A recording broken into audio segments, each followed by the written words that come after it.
Did not. If he'd be here if he visited as hard as he could. That's right. He said he's busy. I don't know. His doctor sent me a note, but it was from Dr. Pepper, so I don't know if that's a real thing. Let me check one thing. Make sure we're live on the YouTube. Why hasn't the stream started on YouTube? And then Are we live on Twitch? I clicked on the thing. I clicked on all the things, and it should be all the things live. It's Josh's fault. I'm pulling YouTube up to check. Yeah, me too. It says it's live, but it... Huh. No, it says waiting for... Yeah, that's weird. Do we need to kill this and restart it? Let me see. I hope not. Let me check out Twitch. Yeah, I've never had this issue. Oh.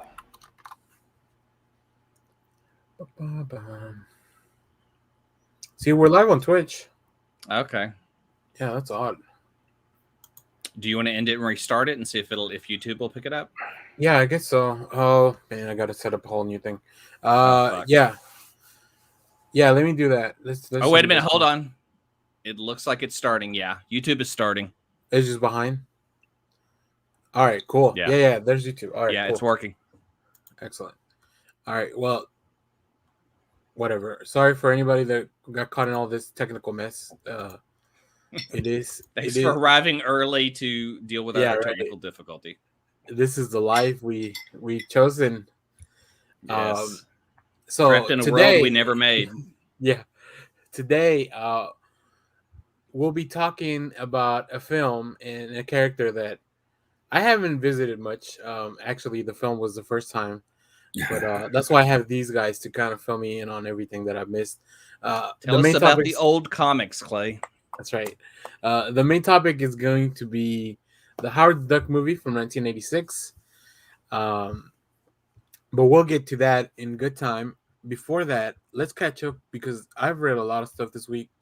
Clay, I can see you've done a lot of stuff this week. And I'm just going to assume that also Kyle. I read nothing. I'll be straight up honest. I read nothing. Oh, no. Wow, really? But I've had too much shit going on. I don't have time to read this week. Well, I kept up on all the TV shows. Oh, okay. Let's start off with Kyle then, because I think did you end up going to the show yesterday? Yep, for about a couple hours. Okay, yeah. I wanted to hear you talk about that a little bit too. So I mean, it was fine. Like I love the show. It was in a larger space at the mall. Okay. Okay. So it was in that room that we went in. No, it was at the one of the other ends of the mall. That's like almost double the size of what the room it was in. Oh, that's cool. Decent amount of guests, but I still just don't feel like it's a Comic-Con because the amount of people selling comics there is just there were more pops there than there were comic vendors. Yeah, that's pretty much the deal now. Yeah, and I'm just like, it was some of the guests there were cool. Had a friend meet up there with me. She wanted to get some of the autograph and photo ops. So there was DJ Qualls and one of the other actors from Supernatural. She got their stuff, and then there was also Noah. What's his name? The guy who played Atreyu from the Neverending Story. Noah Haley. Yeah. Is that the dog? Right, that's a dog, right? What? Atreyu's the dog? No, he's the boy. He's the kid. Yeah. Oh, what am I thinking of? Who's the name? What's the name of the dog? Falcor's the damn dragon. Falcor's okay. Not the dog. He's a dragon. He's the luck dragon. Oh my god! Watch the film. I haven't. I'm waiting for you to break out into song. Yeah. I will say the never-ending story. We're gonna for anybody that doesn't know what we're talking about. Kyle went to the Comic Show Fantasy Festival yesterday here. Yeah, which is still going on today. So it is. If you get a chance, go out. It was still fun. It's just. I hate saying this, but it makes me. There was these before lockdown, before all this shit happened. There was another comic, and I've already said this. Fuck Fan Expo. Fan Expo is happening in a couple weeks. They can go fuck themselves. I will say that. No offense to anybody who likes them. Just they don't give a shit about the fans. They want to fucking take every cent you have. And I apologize for the cursing, but they want to bring as many high value guests who's going to charge you $100 per autograph, and then maybe have a few comics people that sell comics there. Yeah, But Fan you Expo is for tourists. Yeah, People who are just like, oh, this guy's coming to town. I want to see him. Not regular fan go. Exactly. Con. And I like Mark's show, the Dallas Comic Show, but there used to be another show called the North Texas Comic Book Show. Oh yeah. And they were all about comic books. It was all comic vendors. They had a few guests there on occasion, and that's fine. I don't get me wrong. I had no problem with guests being there. The guests they had at the comic book show were great, but but make it about the comic books. I don't want it. If you have other vendors there that are like, there was a couple of vendors there that were selling like these, were cool, but had like etched wood panelings that had like, Godzilla and the Hulk. Like there was like decorations. I'm like, that's cool. If you have a vendor there that's selling that, that's great. But I just did not feel like there was enough comic book people or enough people selling back issue boxes to go through to kind of like make it a comic book show. It's just I don't know. I just don't think there are that many people buying them. I mean, what's on y'all's back issue wish list? I'll tell you what I'm trying to build it for now, and it's straight up. Madness Comics, not the one in Plano, but there's another Madness Comics in Denton. They were there. They had 3 boxes. All the comics were $3, and I actually picked up 12 issues. I'm trying to rebuild, and this is where I'm working on my collection right now. One is the 1987 What If. I'm trying to buy all those issues. Oh, cool! Me too. I'm trying to get some of it because I've been reading them for the videos. Yeah, I've been trying. I want to rebuild the original Marvel 1980s Transformers collection. Okay. And I also want to rebuild. I didn't find any with him, but I want to rebuild the both series of the Genius Phil Captain Marvel series. Oh yeah. And I'm also, and this is just me, I don't know if people can give me crap about it, but I'm also wanting to collect the entire launch of Marvel's Star Comics collection.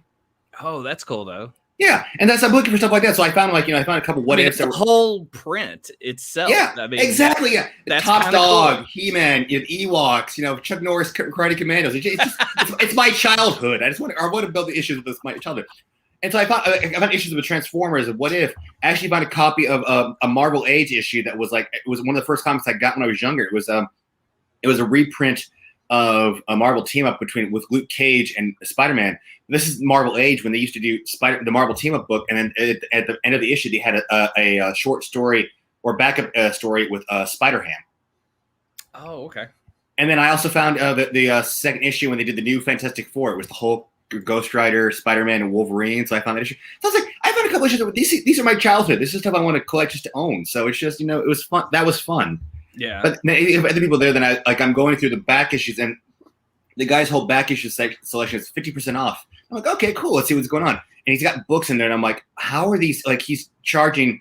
There you go.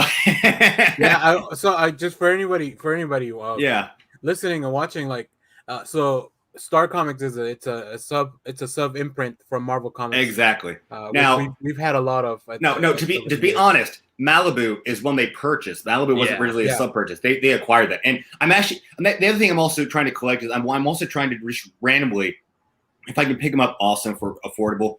But from about say 1975 to about maybe 2001, I'm just picking up Marvel #1s, and I was able to and I should have probably picked up, but I saw Prime #1 from Malibu Comics yesterday. I didn't pick it up. But I was like, I could probably find this at a half price book. So I'm like, I'm okay. But I'm randomly just trying to build this Marvel #1 collection because I have these trade paperbacks Marvel First from the 70s, 80s, and 90s, and I love the fact that they just have the #1s. It's like that's kind of cool just having the #1s to have it say I have this collection of that. So yeah.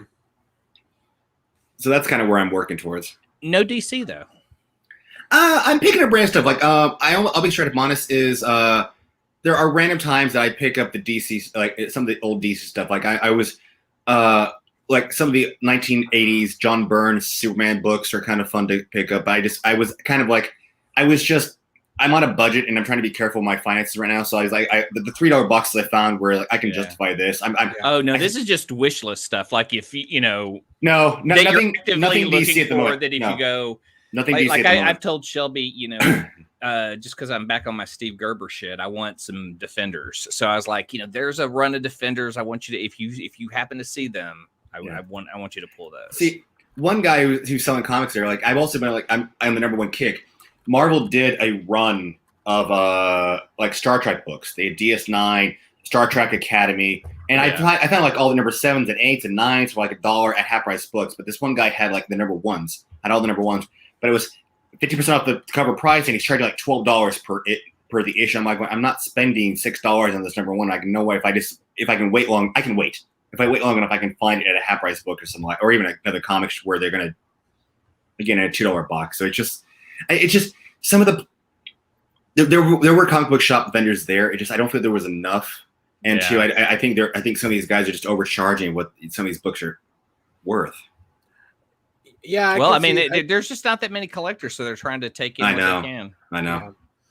And you never know what book's gonna blow up big. That's true. But they always say like from the price guide value, and I'm like, seriously, who uses the damn price guide anymore? I mean, how valid is the price guide? I know Jeremy at Titan for sure does. God. I've seen him pull out that big Overstreet book. I was like, I know. That's hilarious. Yeah, but I just wonder how that's almost a question I'd like to talk to, like, I don't know who you would talk to about it, but like how valid is the like Overstreet or whatever price guide they use valid these days for the price, worth of the comic book? That's something hopefully we can do in the next few months. I want to get my buddy. He manages a comic book shop in Louisville. Nice. With Boomerang? Boomerang, yeah. Okay. He's so my buddy Jack. So I want to see if we can bring him on. Go for it. Talk about because you guys have worked in comic book stores. Yeah, 2 of them. And I know Josh has as well. So that'd be a good topic. Just kind of like how different it is working and running a shop from now to then, or then till now. Let me finish what I'm gonna say. And like I said, this is, and especially if he hears the episode, this is no knock on Mark. I think the show is a good show. I think it's fun to go, and I'm happy to be back at a show, and I'm glad they have the mall.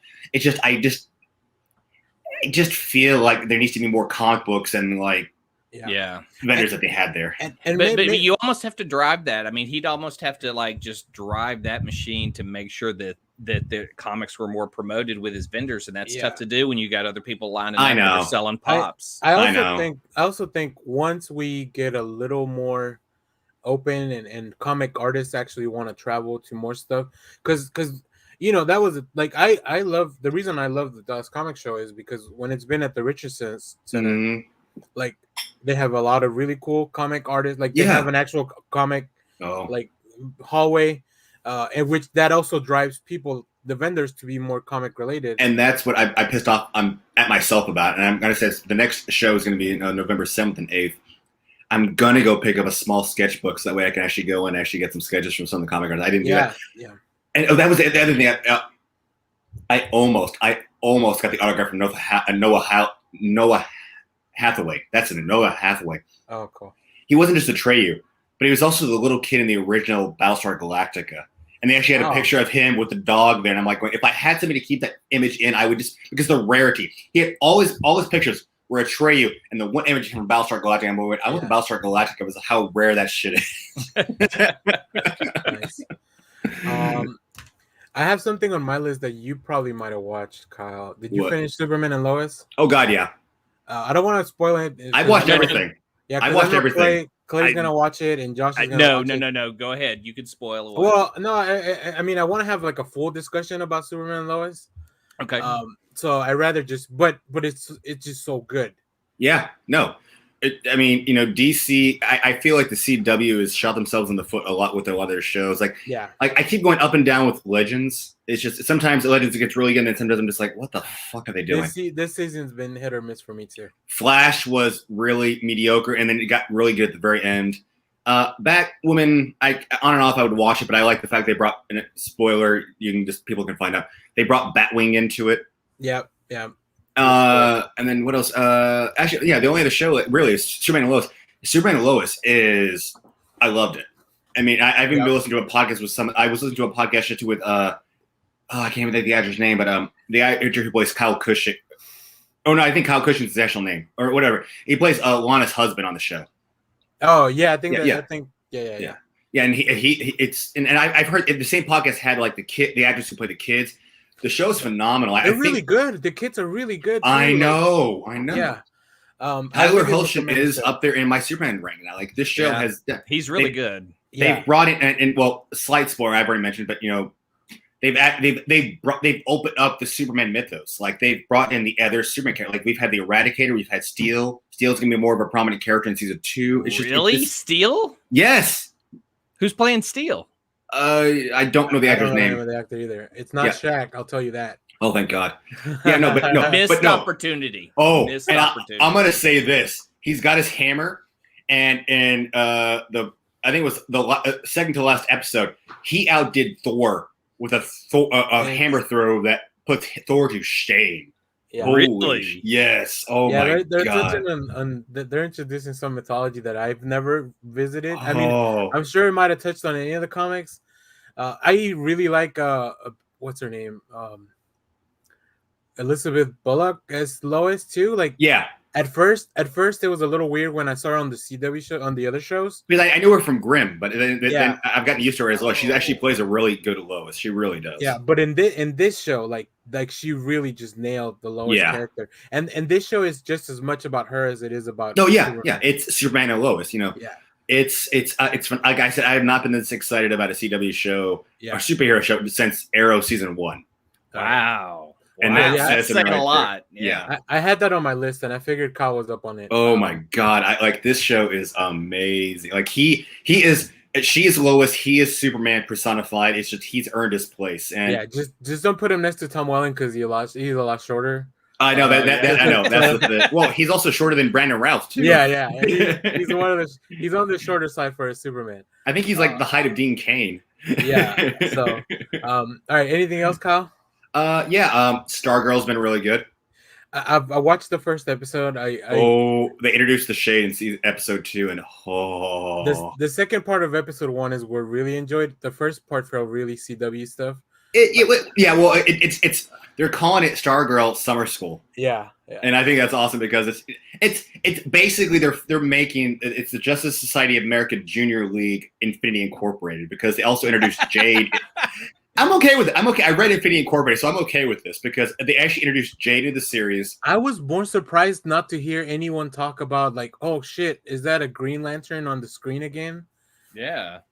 I think because I can understand that, but I'm so used to Jade as a character, whether it be from. I mean, hell, she had a very small, minuscule cameo appearance, even though she didn't actually appear in Starman, but she still had a role in the Starman comic book. Yeah. Because that's how Grundy got brought into the book. And so it's like to see her come in and actually figure out how her powers are working. It's like, okay, this is kind of badass. I think they're going to have a fun storyline for Grundy this season. Just Just from the setup of what they're doing. Yeah. I know. It's really good. I'm glad the show's back. Amy Smart and Owen. Is it Owen? Yeah, Owen Wilson. Luke yeah. Wilson. Luke Wilson. Oh, Luke. My bad. Yeah. Yeah. They're both back. Owen so Wilson, cool. Jet skis. Luke Wilson's on Stargirl. That's right. It's funny because Luke he has this guy I know I can't remember. Zeke? So they have this like a tow truck driver. I think his name's Zeke, but I think he might be based on the I think Zeke is one of the space cab drivers or something. I don't know. It's based on some character, but it sounds familiar. Yeah, but Zeke finds he has the robot, and he basically just pushes his way to help upgrading the armor. I love it. He's like, I can fit a flamethrower in that. I know. and Stripes, he's like, I don't want that at first. And the next episode, when he puts the flamethrower, he's going, that's actually kind of kick ass. Yeah. If you're not watching these live, you can watch them on the CW app. Yeah. You get a few ads, but you also get the extended versions of the shows, which had like a couple minutes each one. So yeah, it's really cool. You can always go back. I think Superman and Lois should be hitting HBO in the next month. Oh, it's so worth it. Yeah, it's very good. It has no right to be that good. Yes, it does because they're losing. They're either canceling or dropping the ball in every other show they have. They really have. Supergirl after they air the last couple. Yeah, so Black Lightning is done. Ended. Mm-hmm. I'm only watching 3 CW. But they've already announced they're already starting to film Flash. Flash will start airing in season 8. Will start airing in November, and it's going to be a 5-part series where he crosses over into the other TV series. Okay, I hope that Flash they're able to kind of bring it back because sometimes I'll be watching on TikTok clips from the first few seasons. I'm like, this was so good. What happened? My prediction, because in Superman and Lois, his sons are asking about, don't you have, let me just leave this. They asked a question about, don't you have any other family? And he goes, I have no other Kryptonian family on Earth. Hence being, this is definitely a little bit in the future from where we are currently. And the creators have already said the reason they didn't mention Supergirl is because of how Supergirl is going to end. My prediction is and I only say this because we have Brainy in the current time, and they've already said that Mon-El is supposed to come back for, I think, the final. Oh, I know where you're going. I think we're going to see a Justice League animated where she's going to go to the future and join the Legion of Superheroes. Yeah. Which that's has great. happened. It happened plenty in the comics. Yeah, in the animated series. Right? That's my prediction. So I'm putting that right here. I'm also watching Titans. Titans is now. Please don't spoil Titans because I haven't watched that one, but I do. It's interesting. I haven't. There's 3 episodes. It's so many. 4. 4. Oh, there's 4 now. Yeah, they released 3 on the first day and then weekly now. I don't know. I keep going up and down how I feel about it because it's like I want to love the Titans, but yet they do stuff just like, God damn it, I don't know how to feel about the show. And also a couple I'm gonna throw this right here so we can discuss it real quick. 3 trailers I watched this week. 1, the updated Eternals trailer. Oh, fuck it. So good. We finally have a purpose. We finally have a purpose in what they're trying to do with the damn story. Yeah, we saw the Celestials, we saw the Deviants. Which I know very little about the Eternals. Which I don't know anything. I know some of the character names, but it's what gets me the most excited about the movie. That it's one of the movies that I'll go in not really knowing what to expect, and it looks really cool. Yeah. But at least we know what it's about now. At least they were so vague with the previous one. I'm just like, okay, at least we have some knowledge. I watched the new trailer for the new He-Man and the Master Universe 3D series that's going to be hitting Netflix. Which, 3D. Yep. Yeah, it's like CGI animated. Yeah, they're all teens, and it's like more in the future. They're all teens, and he gains the sword. I'm actually okay with it. Like, it's a new take. I'm not sure it's going to be anywhere near what the previous one, like what we just saw, was, but I'm willing to give it a shot because it's like they're in the future and they're like teens who become like it's Prince Adam, Man at Arms, Sorceress, and Tila, and then you have this is where I think it's kind of funny. They have a robotic Orko, which is kind of humorous, and then you have Battle Cat. And they become the masters, and they're like fighting a rebellion to kind of free their planet. So it's like, okay, this might actually have some potential. Again, you also have to realize it's being done for kids, but yeah, I feel like there will be some crossover in the audience, but it's definitely targeted for younger audience than the other show. Got to sell them toys. And then Star Wars Visions. Holy fuck, God. Dude! I didn't watch it, and some friends told me to watch it. So what do? And this is where I think I may have shot myself in the foot because it's going to be 7 different stories, all done by different Japanese animation studios. Yep. I went and found the trailer on fucking line, but it was the Japanese trailer that had the original like Japanese voice actors subtitle. So I watched them like going, "This is amazing!" And then I go find the actual American. I'm like going, "I want to watch the Japanese version." That dude, it looks. Oh my so good. God! I can't wait. And it's basically their original stories, like samurai-based stories. It's all like just creators taking their own time to take. You'll have Star Destroyers, you'll have Stormtroopers, you'll have Sith Lords, you'll have Jedis, but it's their own take on. There's no canon. It's 7 individual different stories, and they look fucking amazing. I'm very excited about the one that's black and white that looks like the only color you get are like the sabers. And then the one about the twins from I think it's Studio Trigger that did Kill la Kill. Yeah. Oh my God. Yeah, that one looks really good. Yeah, I'm so excited for that. I can't wait. I'll probably watch all the movies in the same day. The last couple of weeks I've been doing media more than I have comic books, and oh my God, I'm excited to see what's coming out in the next couple of months. Oh wait, and then they've also been releasing clips on YouTube and Instagram for Shang-Chi, and that gets released in a couple weeks. I'm like, okay, I'm excited. I'm excited, but I'm still not sure how or when I'm gonna watch it. Yeah, if it's theaters only, that may be a little too much. I would rather pay for it again, like I did Black Widow. I still haven't watched Black Widow, so I'm tracking. I'm waiting until it goes out premiere. I'm tracking the numbers. If anything, maybe I'll take off a morning or something and try to go watch it in the morning when there might be less or no people. Yeah. Good idea. So we'll see. All right, Kyle. Anything else? No, that's it. All right. Here, let me take a crack at this because I read a lot of comics. Yeah, you did. Too many. Holy crap! I caught up on Batman, the current Batman by James Tynion and Jorge Jimenez. The story, The Cowardly Lot, which is is leading up to this Fear State event that's happening in DC. Man, this series is so good. Like every time. All of James Tynion stuff right now is already really good, and then I always go back to Batman, and I feel like maybe the story's not as solid because he has some constraints, but they've really let him turn this into kind of a horror book. Yeah. Because Scarecrow is the main antagonist right now, and he got a super cool redesign by Jorge Jimenez. Oh, dude. Now, on the other side of that coin, I read the first run of the first arc of Tom Taylor's Nightwing, Leaping into the Light. Okay. I damn it. Yeah, all right. I did read one. I did read one book. This one had me crying. Okay, what was it? No, it was Nightwing. Yeah. Oh my god. Yeah, it's a really good Tom Taylor, Bruno Redondo, same team from the Suicide Squad book earlier. Yeah, it's really good. Like Nightwing has set up this whole new status quo for himself in Bloodhaven. Slight spoiler: Alfred left him a fortune. Alfred's he's rich. richer than Bruce. Yeah, Alfred was rich. Well, because Alfred had all these shares in Wayne Tech, and he got paid a salary, so he just put all that money into like investments and stuff. So now that he passed away, and now that Nightwing has his memory back and is not Rick Grayson anymore. Oh dear God. Rick Grayson. That was so retarded. Yeah. So now that that's out of the way, he got his money and he's using it to lift Bloodhaven out of the muck. Yeah, but I love the issue because he goes to talk to his different people. Goes to talk to Lucius, talks to the Titans. Then his final discussion whether or not he wants to do is he goes to talk to Superman. There are two people that have always influenced his life, and Superman goes, I think you're right. Why haven't you talked to Bruce? He might have some ideas. Are you kidding? If I called Bruce, he wouldn't answer the phone. He goes, you're kind of right about that. Yeah.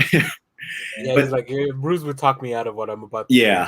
But then when he does what he's supposed to do, he walks off stage and he gets his phone, and it's every freaking Robin. It's Stephanie, it's Tim, it's why am I blanking? Jason, and then even Damien goes, I know this isn't a competition, but you won. You won up to me. And then basically he gets a call, and Bruce goes, I know I don't normally do this, but Dick, I'm proud of you. You honored him so much. And so it's and I started thinking about just because of like family, I was just bawling. I was just like, really, really, guys. I love it. I want to be part of that bad family text. Oh my God. Group chat. And that's what I really like about Tom Taylor's writing. Mm-hmm. Which I think what Clay read is a little bit different, but I think it has some of those same notes in it. But yeah, it's really good. Go check it out. The trade paperback should be coming out in I think by October. Also, I caught up on my X-Men books, and I won't talk about all of them, but I did read pretty much everything. Cable finally ended. Cable's really good. I believe that was Jerry Duggan and Phil Noto. Yeah, Gary Duggan and Phil Noto. Yes, thank you, Clay. Children of the Atom also ended. Vita Ayala and Ruiz something. I don't remember the name of the artist. I really enjoy that story. I don't think it was everyone's favorite, but I like I'm all about a group of teenagers trying to and there's kind of a twist in the story that I think that's what kind of made people drop off a little bit. Yep. They kept just teasing it from the beginning, and it was just like, well, give us something. Tell us a little bit. And then by the third issue, I just didn't care anymore. Yeah. The one book I'm not super on board with right now is X-Force, so I won't talk much about that. Yeah, that one, I don't really care for what's going on. There's only one X book that I like, and that's the current X-Men series. Yeah, X-Men is really good. Yeah. Even though somebody knocked it for having giant robots in it. Hey, dude, I will tell you, you missed last week because I was full confession of X-Men. Way of the X has lost its way in issue 3, X-Men is a better book in 2 issues. Because it's not they're not a Krakoa. They're a superhero team again. Well, they're also elements of the Inhumans. And I can see that. That's the thing that's intriguing me too, is putting them in that. I still love the fact that how humble Sunfire's become. I hear Mississippi Barbecue is pretty damn good. I'm like, what the fuck? You used to be the most arrogant piece of shit out there. Now, yes. Yeah. He has that Vegeta art that. Oh my god! Yeah, I know. Really, oh my god! I never considered that. Shiro is Vegeta. Holy shit! Yeah, it's really good. I'm gonna plug some reviews for the channel that you can go watch. You can go watch the Trial of Magneto #1 and Kang the Conqueror. And the that was the rest of the videos. The Clown Hunter. Yeah. No, I'm just thinking what we have left coming up. We have Inferno coming up. Oh yeah, I'm excited for that. But also I reviewed the Clown Hunter one shot, which Wait. man, I love Clown Hunter. It's such a cool character. What the hell's Clown Hunter? He's a kid whose parents were killed by the Joker. Okay. I know you. Okay, Yeah, I know you. Okay. he's got a really cool helmet with a mohawk and a Does he have, bat. didn't he have the bat with the nails in it? He has like, he has a bat with a batarang through it. That's right. And Ghost saved Harley from him, didn't he? Or Yeah. okay, all right. It's really cool. And then one from Boom Studios, Eat the Rich. Really, really fun comic. Yeah, so go check out that's all on the channel. You can check out those reviews. I will talk about Evangelion when Clay gets to it. I watched the first movie.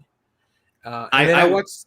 You guys are so late into the trend on this. I watched this shit back in 1997. Hey, you can watch the reconstruction of the theatrical releases. Like that's what it's all leading up to this last movie. I don't know if it's the same thing because I asked if it's End of Evangelion, I've seen it enough damn times. I don't need to watch it again. I asked a few friends. Like I feel like I was just dropped in the middle of this. I guess we can talk about the first movie now. Yes. Whenever I feel like I was dropped into the middle of a story when the first movie started, and so I don't know if there's something before. No, if I'm not mistaken, the original there was two movies. There was Death and Rebirth, and then there was End of Evangelion originally. Death and Rebirth is basically a rehash of the entire series. Right. Okay. So this one's called Evangelion 1.0. You're Not Alone.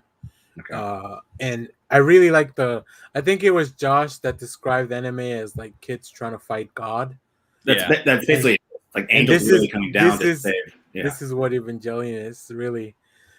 So I'm enjoying it. I'm glad. I mean, they're all on Amazon Prime, so I'll watch. What is it? 4 movies, right, Clay? Yeah. 4. And there's a fourth one They that just released dropped the on Amazon. The fourth one's the new one that kind of wraps everything up. Okay. Wait, these theatrical releases. It's not Neon Genesis. This is just Evangelion. I think it's different. Okay. Yeah, I'm kind of curious. The rebuild are these 4 films. Yeah. Okay. I'm kind of curious how they wrap it up because at the end, spoiler for this, if you go back and watch the original series, the original, End of Evangelion, it basically leaves Shinji and Asuka as the only last survivors on Earth.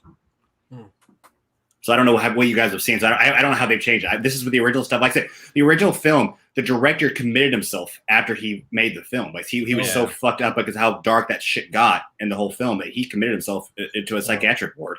Maybe don't have kids fighting angels, or don't have kids trying to be so adult. That was the other thing. Like it was Asuka was like such. But that was the way he felt though. That was the thing that I'm associating a lot with is his mental health in this picture, this idea of himself only being a part of his dad's life through his work and being so alone and isolated. And even though he had all these women around him, he still was awkward and can't connect with any of them in any way other than through violence and their job. And the animation is top notch. Like Gainax is a good studio. They made really cool. The angel Um, designs. I've only seen a few because I've only watched the first movie, and I know things are about to escalate because they show you a little preview of the second one, and there's gonna be like way more Evas in the next movie, and you're not ready for the second. Second one was such a gut punch. And I was like, I don't know if I could watch the third one, but it was so good. I just got pulled in and I had to. Yeah, I'm excited. When I made a video for the trailer for the last one, like people were really excited in the comments. So I was like, all right, let me jump on this. I want you to do the second one and make a video right after you watch that. Oh God, just me bawling in on camera. No, I just what you're thinking. That's Kevin Smith's to Kimai Sue Us. I'm telling you, the second one is so goddamn good. I just want to throw out for Gainax. That's the studio that did Evangelion. If you guys are fans of anime and want to watch a couple of the things, one of the earlier series before Evangelion was called Nadia, The Secret of Blue Water, which is a refocus on the telling of 20,000 Leagues Under the Sea. Oh, okay. That's good. There's also another one called Gurren Lagann, which is a mech series. Gurren Lagann. Oh my God! I heard really good things about Gurren Lagann. And then if you get the chance, there's a couple movies. Royal Space Force: The Wings of Hominids, which is really good. I remember that was one of my first original fan subs I got back in like the mid '90s. And then if you can find it, and this one's a fucking it's like a documentary almost. It's called a Takano Video. It's a anime movie, but interspliced with interviews of otakus from like the late 80s in Japan and how they live their life. And it's a 2-hour thing. It's worth watching at least once. Oh, dude. That sounds interesting. Yeah. That's stuff that Gainax has released. So yeah, another thing I wasn't ready for was the Bad Batch finale. Holy I've only seen the first 4 episodes. Oh man, it's really good. That's what I've heard. Yeah. I was not ready for how serious things were gonna be escalating at the last few episodes. So yeah, I'm really, really enjoying that. One thing I forgot to put on the notes, but last night I was talking to some friends, and a new trailer for an anime called Blue Lock came out. It's a soccer manga, but it's like, the way I'm describing it is soccer, but like Lord of the Flies. Nice. or Battle Royale. Oh dear God. So I'm excited. I read the first volume yesterday. I don't have the artist. I mean I don't have the mangaka's name. It's put on by Kodansha. So I had to actually buy the first volume instead of just reading it on Shonen Jump. I wish Kodansha had their own app so I could just subscribe there instead. But yeah, it's really good, and I'm excited to look at this trailer. Now that I know what it is, I'll look at the trailer for the anime and look into that. So very excited for that. I'm probably gonna keep reading the rest. There's only 6 volumes out, so I can probably knock that out this week. That's it. I think that's all I hit. Yeah. Dang. Clay? I'm excited that you're watching the Evangelion movies. Me too. I think it's about time. Yeah, I mean, I always hear about those.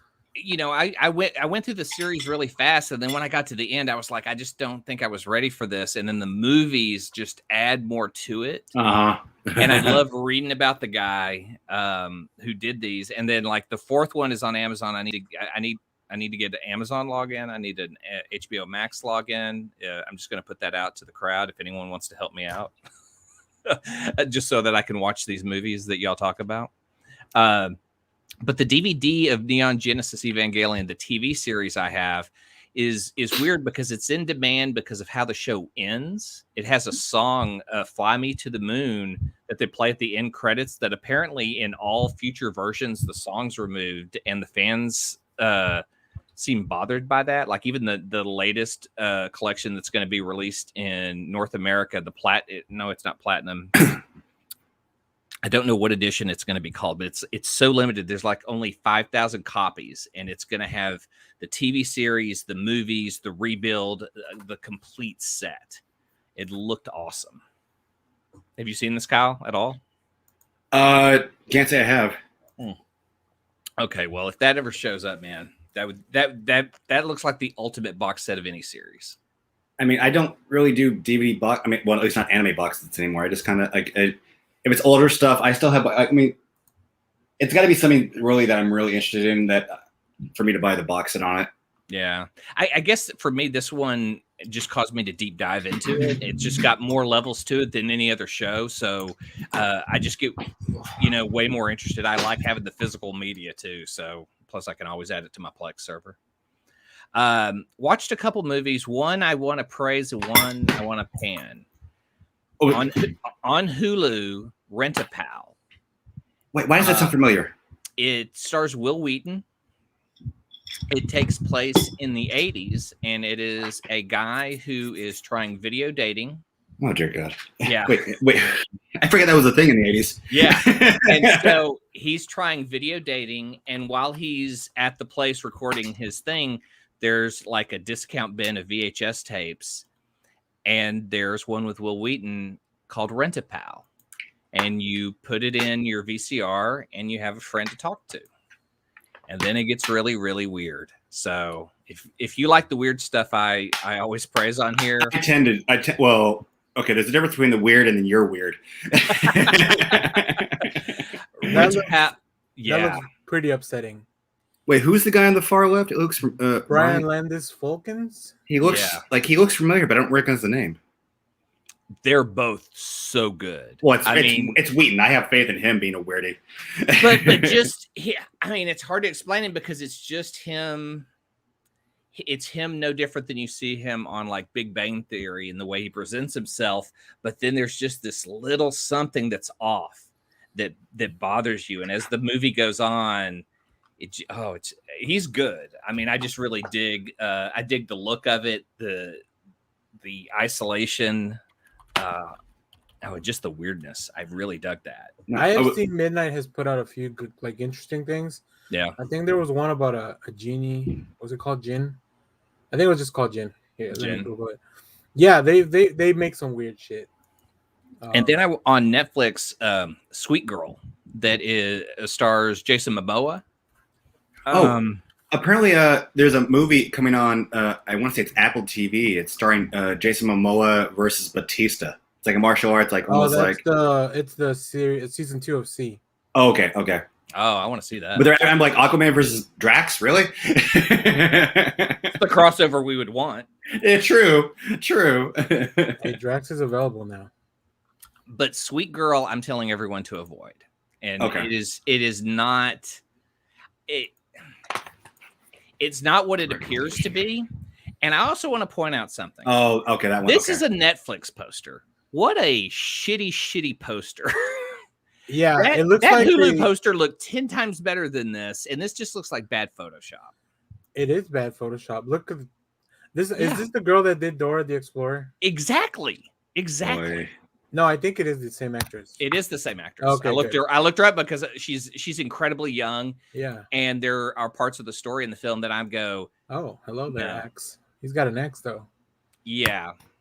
So can I spoil it for y'all? And anybody? Yeah, please. Okay. So Sweet Girl. Clay, he's very excited to spoil this movie. Oh, because it's just because I don't want to put people through shit and get to the end, because when you get to the end you'll be angry, because like I was like, oh fuck you, this is terrible. So the story is Jason Momoa is married to this woman who has cancer, and she's dying of cancer, and what's his name, Jason or Bartha, the fourth guy on The Hangover, the guy that gets kidnapped, Jason Bartha, I can't remember his name. I never saw the films.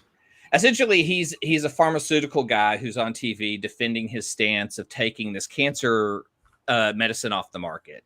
And Jason Momoa calls him while he's on the air, and he's like, if my wife dies, I am going to kill you with my bare hands. You know, threat made, boom, she dies.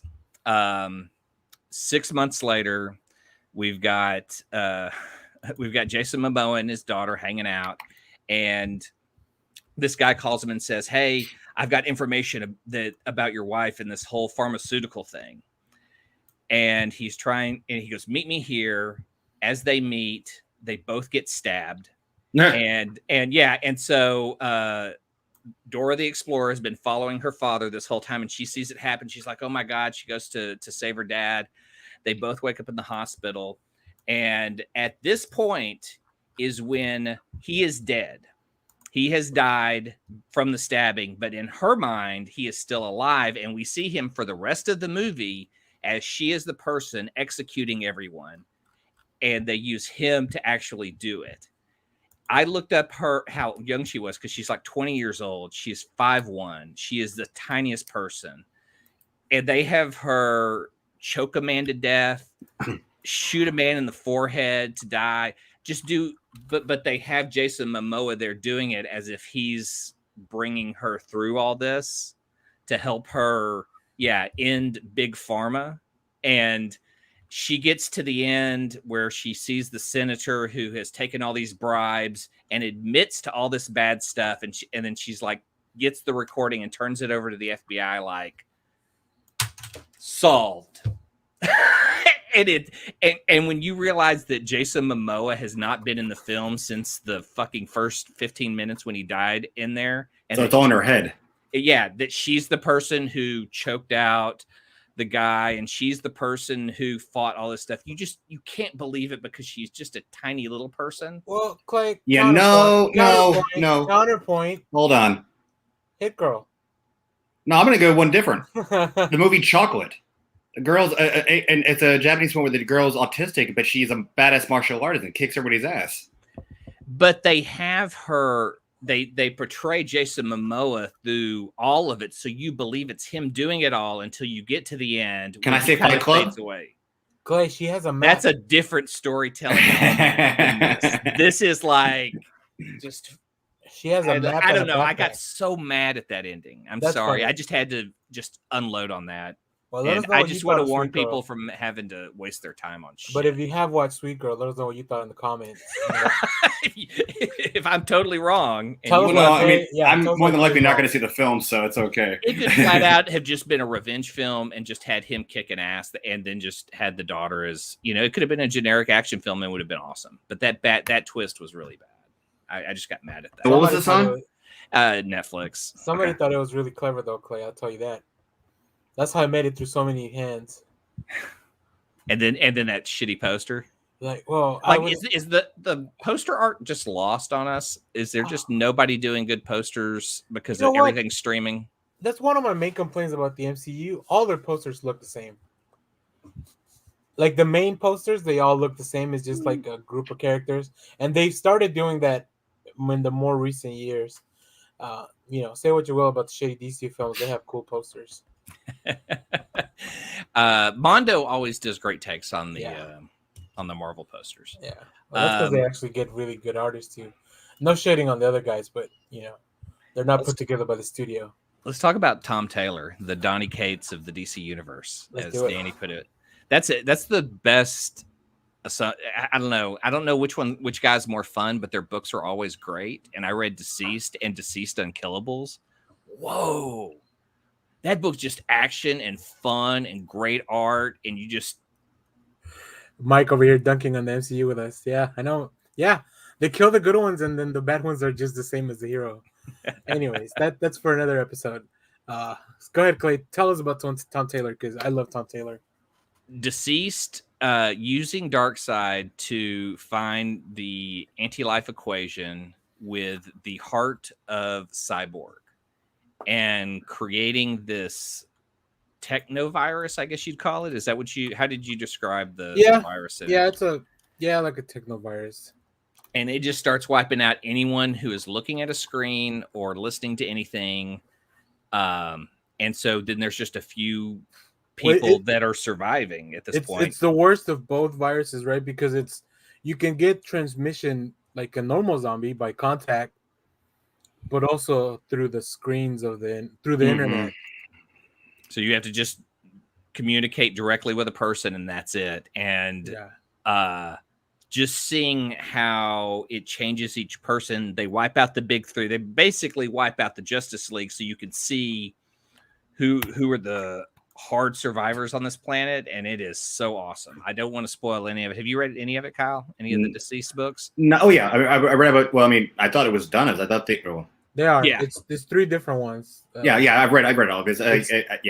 Deceased. Okay, I just didn't want to spoil anything if I got into spoilers. Yeah, No, but I was about to spoil how it ended. That's why it's like I thought it ended a certain way, but I didn't want to say if. Oh, Clay, there's a one shot with Mr. Miracle and Barda called a Good Day to Die. Yeah. You need to hunt that down. I don't think that's in the collection. So. Oh, really? Yeah. Yeah, because I loved Unkillables with Vandal Savage leading a group. I don't know. It's kind of like, what were the villains doing while everything was happening? Well, there was a few villains that committed to the heroes. Like Lex joins, the heroes, but then there are the villains that just join Vandal Savage, looking out to save their own ass. Yeah. And I loved seeing that crew because that was a lot of rogues, Cheetah. Well, Captain and Cold. it was also people that were truly unkillable because they had like healing factors, or like the Creeper, or even Deathstroke that has even though his is not as good, he does have a healing factor. I loved every iteration of this. And I think there was a digital only one too. Oh really? Well, Creeper was great. I hadn't seen Creeper in a while. Called Dead Planet. Yeah, he really does Creeper the lobsters. Yes. That was so good. He really does well. I love this first cover because it's like it's an homage to Greg Capullo's Batman cover. From Batman. I think it was the first issue of Batman of the New 52. Yeah. But it's zombie SWAT members now instead of the rogues from Arkham.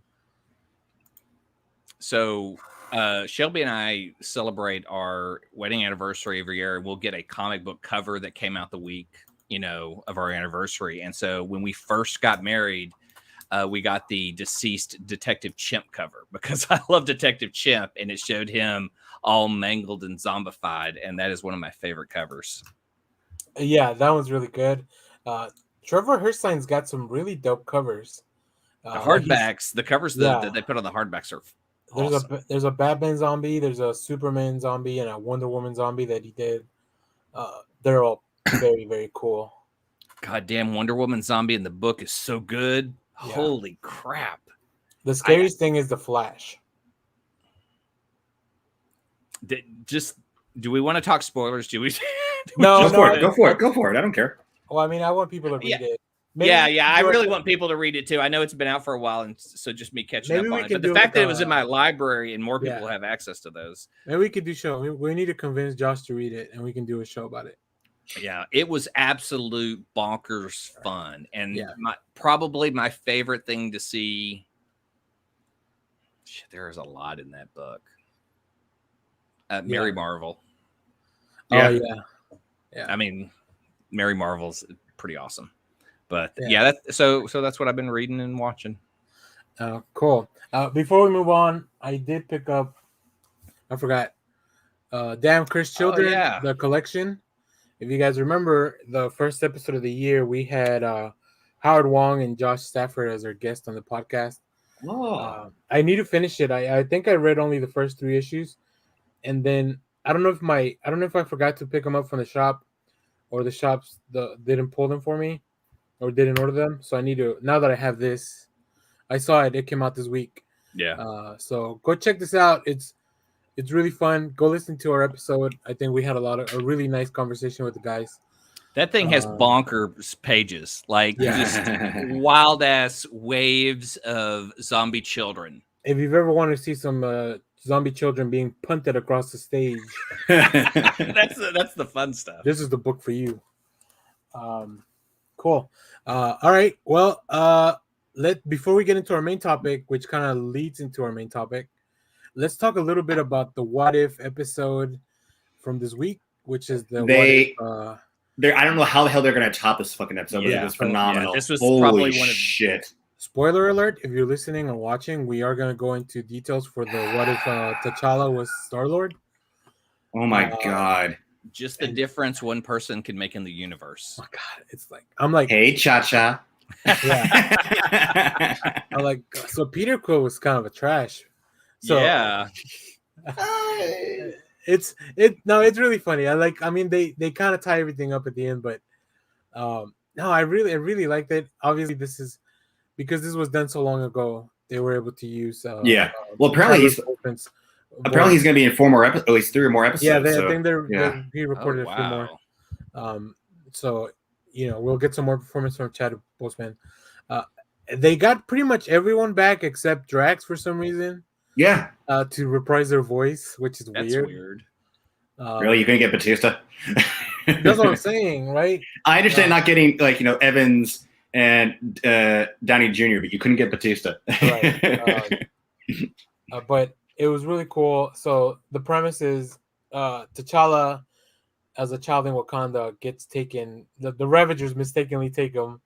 Instead of, but it was Taserface and Sean Gunn. What's his name? I love how he has 2 no hole, has a mouth, has 2 eyes, and nose. Saying, does he look white? It's like really. It's like yeah. But yeah, it was good, and I love immediately the impact that he had on all the characters, how different they were. Yeah. But also how the beginning we go back to Morag, like at the beginning of the first Guardians movie. And he's doing the same heist, but then when I forget the name of the actor that shows up, that's the Shazam. He works for the wizard. The wizard Shazam shows up, and he's really, I can't think of his name either. He was like the funniest dude in the episode. Oh, Star-Lord, I want to spar with you. Yeah. Can I join you? He was animated so great. He was just so excited to be there. Oh. It was just so fun to see him include everyone as a Guardian. Mm-hmm. Oh my god! And no, my favorite is still the fact he talked Thanos out from hunting down the Infinity Gems. I'm like going, "You did what?" That was the big shocker that I was just like, "That's awesome. That's my fucking God. fantastic." Yeah, Thanos shows like, how did you stop Thanos? Like, I didn't. He just kind of joined me. And then I like he still talks about like it's still a good idea. And they're like, that sounds like genocide. No, it's not genocide. He just keeps trying to defend it. It just real quick. Korath is the name of the character. It's voiced by John Honson. Like I said, Shazam. Who's in everything. Yeah. But man, so much. This was I love in the credits at the beginning. You see like Carrie Coon's back and Kurt Russell and Josh Brolin, and I'm like, and Benicio del Toro, and you're like, what the fuck is gonna happen in this episode that you have all these people? And they got what's her name is back as a Nebula. It's like this is Karen Gillan. Karen Gillan is, but it's like this is, and then of course Seth. Like it's hard to get Seth Green for Howard the Duck. That's so great. Having him freed and explaining. Oh god, wait, it's happy hour. And that's kind of what sealed. For me, that was kind of what sealed the topic of this episode, because I was like, look, we got Howard the Duck. It's tangentially connected. Let's watch the movie. What I want to know is, how did the Collector get fucking Hela's helmet?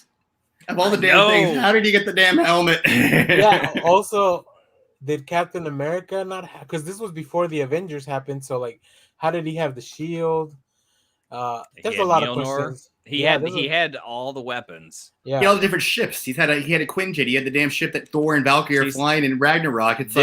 This is what I like about What If is when you do something so good, it becomes part of the universe. And so I could see this leading into another story, because when Daniel and I were on another show debating DC movies, I said my argument was, this week's Marvel What If is better than all the DC movies ever made.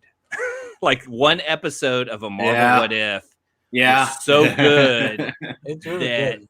This is why I think What If has always been one of my favorite series from Marvel. Just because it's what if. Just what if. Doing the videos that I'm doing for What If, like just revisiting old ones. Like I haven't watched it, but I have read the book. Like, what if Wolverine had killed the Hulk? I've had that issue. That one came out of like I did that one first because Josh mentioned it. Yeah. And I was had that issue. That sounds really cool. And once he found, because he kept rambling on, I think last week, about like the second part of that story, which is what if the Fantastic Four never happened, and how everyone, the butterfly effect of everyone not becoming heroes either. And then for this week, I revisited one called What If Infinity Guardians of the Galaxy, where at the end of keep me on. Hang on. All right. Yeah. At the end of the Infinity event, the Guardians go back and they want to get Thanos to kill him, and it's really cool because they bring everyone. They bring Annihilus, Gladiator, somebody from the Brood, like the whole galaxy. They tell him like, Thanos, we're sick of your shit. We're here to kill you. What up? Like these are some of the what issues I picked up yesterday. It's like, what if the Vision had conquered the world? This is when the Vision Titan put himself up with Isaac from Titan. What if Captain Marvel hadn't died? Here, let me make you. Yeah. Sorry. Right. What if Captain Marvel hadn't died? Yeah. What if that's my camera? What if the Vision had conquered the world? What if the X-Men lost the Inferno? Inferno. Oh, that's a great cover. What if Steve Rogers hadn't given up being Captain America? And then this is my hold on. What if Wolverine was Lord of the Vampires? Nice. Oh, cool. I don't know why Punisher's there. Yeah, Punisher's there. I'm excited. In this issue, the Punisher basically becomes Doctor Strange, and then issue number 1. What if the Avengers had lost the Evolutionary War? Ooh. Yeah. Oh my god. Yeah, that's what I love. What if? It's just these stories of like, what if some things had gone differently? Yep. And then I think so. The first run of it is mostly on Marvel Unlimited. The second run from 1990? I want to say. Hold on. I got the issue number 1 here. Right here. I think it's 86. Actually, hold on. Maybe 86. I thought it was 86. Yeah. 86. So that second volume of What If, as they call it. That's what I'm trying to collect. These are the ones I really enjoy. That one's not all on Marvel Unlimited or Comicsology. I know. Well, so they haven't digitized them. Well, you can pick up all the original What If in trade paperback format too. Yeah, so I'm gonna see if I want to do some of those because I don't want to have to go to the dark web to find them. I can give you a site. I can give you a site where you can read them if you want. If I kind of buy, no, that's okay. I'll figure it out.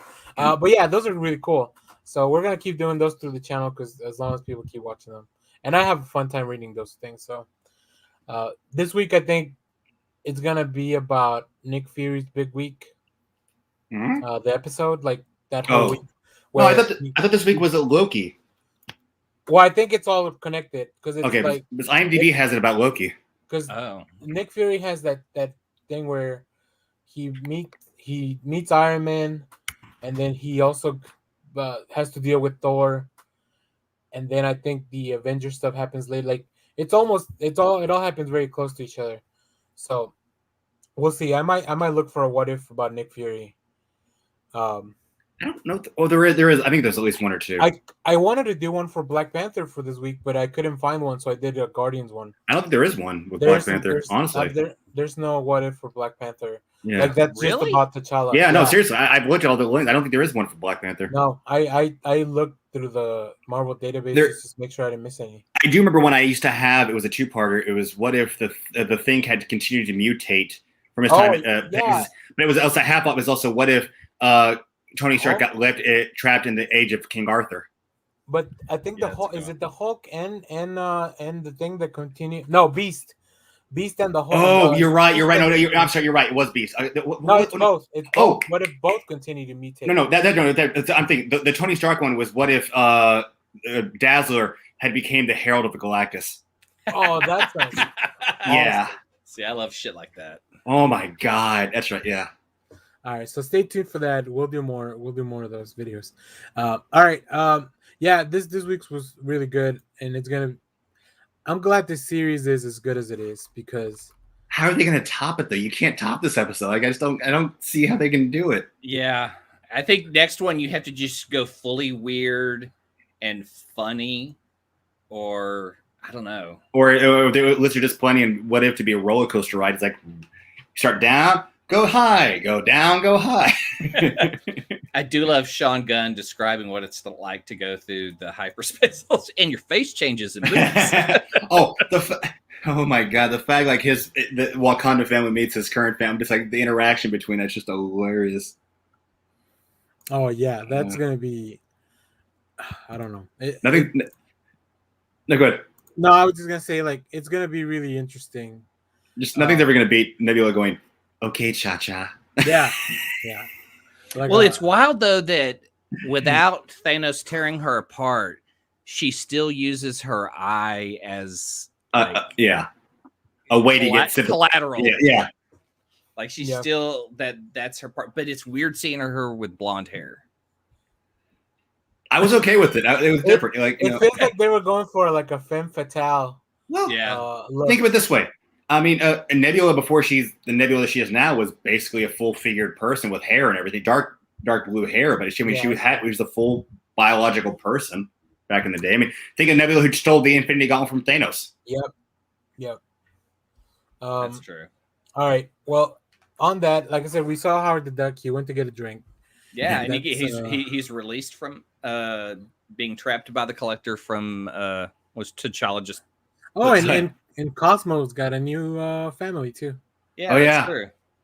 I like how Howard tries to describe how you got to find what you're looking for. It's like go down there this way. It's like let me free you. All right. Well, for our main topic today. Where is it? I had never seen this movie. Yes. Oh my God. So because Howard the Duck was a big part of the last episode of What If, I'm like, hey guys, can we watch this movie? And I think we had talked about doing older movies anyways, like properties and stuff and revisiting because Josh wasn't going to be here. I didn't want to do anything from the 90s, like the Phantom or the Shadow or something like that, because I know those are things he really likes, especially after watching a Rocketeer episode. Mm-hmm. So I was like, well, let's do one that is as old as I am and watch Howard the Duck. Because it came out 35 years ago. Created the same day, the same year. So here's me. This is young Clay. a Howard the Duck fan all the way back then because I loved comics and Oh dear God! Yeah, I mean, No, what? keep going. I got a story for this. I heard this Howard the Duck movie was coming out, so this became one of my first collections. I collected all the individual comics and all the magazine issues, which are two totally different things. And tried to consume them all. I had read the novelization of this and thought, okay, this is what comedy is, and I'm going to go see this movie, and this is going to be comedy too, like what I'm reading. And it is two totally different things. But I've loved Howard the Duck since I was a kid, just mainly because it got me collecting, finding out more, digging deeper, the fun part of comics, questing for books and things like that. And I pretty much have all that stuff still. I don't have the Howard the Duck poster, which I'm kind of bummed about. I need to see if I can track down a real movie poster from that time. Yeah, but you have the vinyl. You have the vinyl now. I have the vinyl. Where'd you get the vinyl from? Half Price Books. Oh, you bastard! But the cassette I have of the music, I bought back then. So that's fine. That one the whole. I still have my original Transformers the movie soundtrack that I got from a contest when they released it in the theater. But it's still you have. I don't have, and I have Transformers the movie on two different vinyls, old, new, and cassette tape, but I don't have Howard the Duck. See, now I know there's also a VHS and a Laserdisc I need to hunt down. That's what I was going to ask if there's a Laserdisc, because I have the DVD. That came up on Friday. Laserdisc. Yeah. So for those that don't know, because unlike this movie, I want to credit both creators. Howard the Duck was created by Steve Gerber and Val Mayrick, who's a local to Texas. A really cool dude at conventions when I met him. And he appeared. Wait, is he a writer or artist? He's an artist. He does both now, but yeah. Okay. Yeah, but this means I have to look for him for a sketch. But Mayrick was the artist. Although with the Marvel method, a lot of the artists are really writers too. Yeah.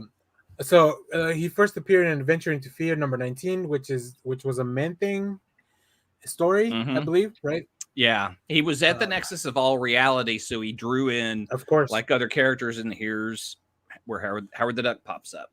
Yeah. So why don't you guys tell us a little bit about the character first, and then we'll jump into the movie. He's a duck from Duck World. That's all you need to know. He's a duck from Duck World that is a master of quack fu. Master of quack fu. He was pulled through the nexus of all reality to get to Earth 616, and that's how he has his adventures with Marvel characters. He is pulled through the nexus in the movie by some sort of beam or science. Like a laser. Yeah. You know, he's in his recliner. What the hell's happening? I don't know I haven't read many of the older things, but Howard's been pretty usually like kind of meta, like doing maybe Deadpool things before Deadpool was doing Deadpool things. Sort of. Yeah, so Steve Gerber would write kind of satire. He would parrot, he would kind of write about like hippies and or specific people and joke about that personality. Like, Dr. Bong is based on a character or based on a real person. Dr. Bong. So like he has these things in there that he would create, and it was always just kind of a funny book. And that's where George Lucas discovered him, was through the Gerber writings. And so he had taken it to Gloria Katz and who's the writer on this? Willard Huck. Who's also the director, right? Yeah, he was also the director. And they were in film school together. Does Lucas want to forget this as much as he does his Star Wars Christmas special? I don't think so. I think this one's a little more beloved. The thing is those are the three people responsible for it being the way it is. Yeah. It was initially sold as a cartoon, and then they said, well, a cartoon's going to take 5 years to make. We need something this summer. So George Lucas says, I can do live action. I can do all the special effects, and committed ILM to everything. And if you watch any of the behind the scenes, that's what's great, because the ILM, the duck suit is just falling apart. Oh, I know. Just constantly a problem. They had a kid at one point that they were putting in the costume to do stuff, and they were like, well, that wasn't working out because he felt a lot of he was trapped in there. And then there was Ed Gale did a lot of the work in the costume, because he could also do stunt work. And at the time, I'm trying to remember. Oh, he also played Chucky in the Chucky series. And here's what I found an interview from the studio. The actor who played Chucky was Howard the Duck. Yeah. It doesn't seem. I question that because I still say Howard is taller than Chucky. And they use that Lord of the Rings. They do the forced perspective. Okay. In a lot of the films. Yeah, but I don't remember Chucky being that big of a. I get okay. Never mind. Yeah, because I mean, really, you only have he's only around another kid a little bit, and most of the time he's around adults. And then once he gets to the Chucky series itself, it's like him and Tiffany. Oh, Chucky the series. I think you're talking about like the original Child's Play film. I was like, there's no way Chucky. Oh, really? Those, yeah. So when George Lucas told the studio, I can make a live action movie, this was their response. You will try. He got the rights. I mean, another problem was Universal wanted a family film. Oh, boy. And that was not a family film. Did they not get it? They did not get it. But they got a PG rating. My first note on this movie. What is it going to be? I have a feeling. Duck tits. It's starting off with duck nipples and a masturbation joke. Bold move. Well, that's what they kept saying. That was what was edgy. Like, oh, we're being edgy. We're gonna look. This duck has a condom in his wallet. Look. Also, why is the condom out of the wrapper? Yeah, that was another weird thing. And why would you be touching it? I guess just so you could see that it was a condom, maybe. Yeah, like maybe weird. You don't. Yeah, very very weird. Weird choice. But I will say the Blu-ray does have 2 documentaries on it. They're filmed fairly close together, like within 2 years of each other. So it's kind of the same content. But they do interviews with Leah Thompson, who says it was so interesting going from Back to the Future and skyrocketing fame to being in the biggest bomb of the 80s that became a reoccurring joke. But I've heard her actually give credit to the film. It was a bomb, but she still gives credit, just what they were trying to do. Yeah. She doesn't speak poorly of it. It was just, it was not for that time. And Shelby said, she goes, I haven't seen this since I was a kid. And I go, well, watch it as if it was a cartoon, because that was the intent, this was going to be a cartoon, and all the comedy in it is slapstick. The only thing close to what Steve Gerber had written by the time this had come out was just absurdist humor. And so there's a lot of that in here, a lot of quips. and that's the only thing close to what Steve Gerber was doing at the time. But I still question how Tim Robbins had, they're in the museum and he brings up the little screen that has the evolution. Oh, dear God. Yeah, she made the film for me. That's early childhood crush. My favorite part of the movie was definitely Leah Thompson. Yeah. Oh. She said she had a complicated film history. In one of her movies, she was in love with her son. And in another movie, she was in love with a duck. Oh, God. I didn't think about that. Now you say that. But Tim Robbins, they're in the museum. He brings up that screen that shows the evolution of ape into man. And just randomly has another fucking screen that has the evolution of a duck into a duck. I'm like, where did you come up with this? I mean, seriously. That was another one of my notes. I was like, wait, is that the guy from Shawshank? From Shawshank Redemption? Yes. This is his first movie. Well, it's no worse than Leah Thompson's first movie being Jaws 3D. That's true. She did have to. Jaws 3D is really fucking bad. I love that film just because it's Jaws infiltrates SeaWorld. Just for that fact. That's so fun. You root for Jaws. I know. I really kind of am. I don't know how much history you guys looked up on Jeffrey Jones, if we want to talk about that. So as soon as he jumped on screen, I was like, I also have a note about that. Yeah. I was like, oh no, the bad guy from Ferris Bueller. Oh yeah. And then I just put problematic. Wait, does he have a bad history or? Well, I don't want to. I don't know anything. Is there? Okay, so in 2002, he do what? Is there a tasteful way to talk about that? You call it CP so that you can't get banned. Okay. So in 2002, now think about this too. In 2002, he was caught with CP, but it was at the time it was a misdemeanor. No shit. But I go, it was 2002. They hadn't gotten their digital act. US hadn't gotten their digital act together, so he had digital stuff. So it was just a misdemeanor. Shouldn't matter if you have a digital. Again. Well, yeah. Sometimes you got GP. money, and sometimes you got a great lawyer. Okay. I did not know that. So Did not know that. that's why I was like, all right. I was like, well, you know, the movie's there. The movie's made is not going to change, right? Well, So no, I I'm just know. gonna- Well, this was before that happened. We knew that anything like that. This is a movie. Again, you can't knock the rest of the film because of one No, I bad did. apple. Oh never yeah, took it yeah, against it. yeah. It was just like a thing that you can't help but to notice these things. But let me add some levity, because one of my favorite lines was, "You're all hairless apes. That's really disgusting." I think y'all hairless apes. Howard's dialogue was really so. It almost feels like there's two movies to me. There's Right. the first part of the movie that's Yes. just a lot of fun about Howard exploring this new world Yeah. and trying to get him back. While we also deal with the is it Cherry Bomb, the band? Is that what they're called? Yeah. Which Cherry all that Bomb. stuff. Man. Now, do you want to break down who's in the band? No, we who is? can. Yeah, we can. Yeah, well, first you got Holly Robinson at the Mhm. time from 21 Jump Street, who would become Holly Robinson. Oh, If okay. you're a big Hallmark fan, she's all over Hallmark. Yep. I just know her from 21. Liz Siegel, sister of Katie Siegel. Y'all know Katie? That's Married with Children, isn't it? Yeah. Katie yeah. Siegel? Okay, And she okay. was also the voice of Leela on Futurama. Oh yeah. Well, Katie was, but you said Katie you said- was, yeah. yeah. But Liz is the drummer in Cherry Okay, Bombs. okay, And then there's the other actress I didn't know much about and didn't have much history on her. okay. But- I just love the but- fact that Leah Thompson actually sings the Howard the Duck song at the end. Mhm. Well, she That's said it, that they put her every day she had off. She had to train to be a singer and do choreography, and so they do. So she said she was constantly working to be able to do all the band performances, and they kept saying, "We may use another singer. We may use another singer," but they did use her voice. I love the aesthetic of a band that has to perform behind wired fence. Yes. I Well, was like, okay, fuck. I'm going to say right here, Roadhouse. Also, the Blues Brothers. Yeah, yeah. I have seen the Blues Brothers. You're right, but I think I've seen Roadhouse too. Is that the one with the throat? Yeah. Yes. Yeah. Okay, I have seen Roadhouse. That's the one with The throat.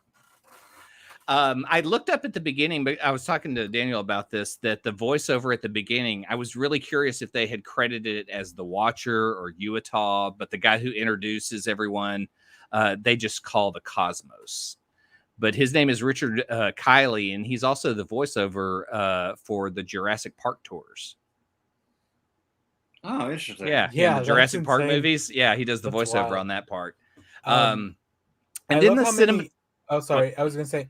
I love how many people are credited with Howard the Duck. Yeah, they had a lot of people going because through so that. many moving parts. I imagine. Because I think even though there was somebody wearing a suit, I imagine there's still some puppeteering and animatronics with the.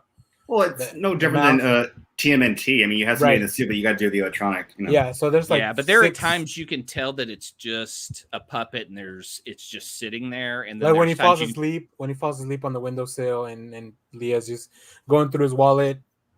Yeah.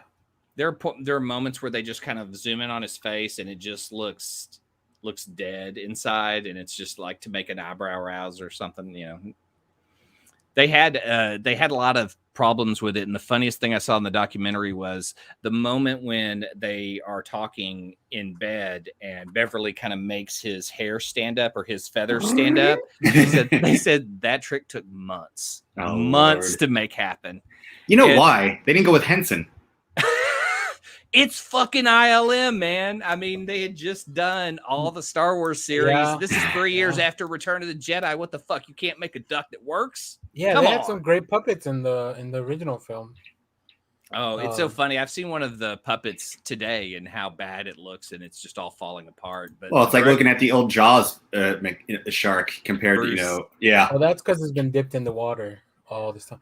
But the director said even when they were on set, they would have everything set up. They would have the actor in the suit. They would go, and as soon as his mouth would move, it just opened up, and the whole thing just ripped open. So it just looked like Blade 2 Vampire, but then there were all these gizmos underneath Howard's neck.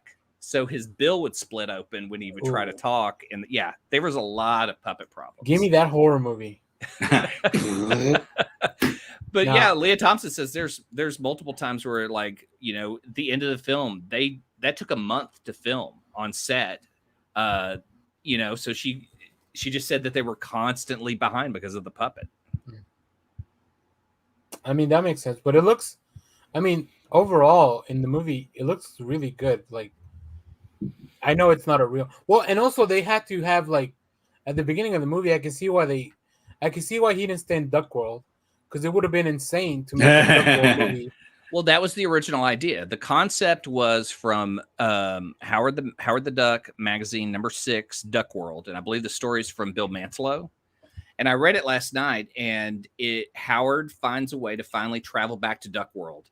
Yeah. And so him and Beverly leaves with him, and they go back to Duck World.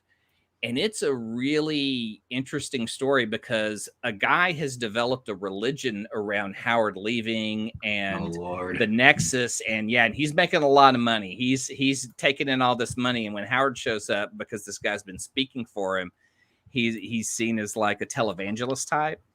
So you got, I mean, it is a hard take on religion, religious fanaticism. The ducks in there that kind of worship him now that he's come back. He's been across the universe, but then he's in love with a hairless ape, and they're very bothered by that, and they call it bestiality. And I guess it is. Yeah. What's the opposite of a furry? A furry. That's what it is.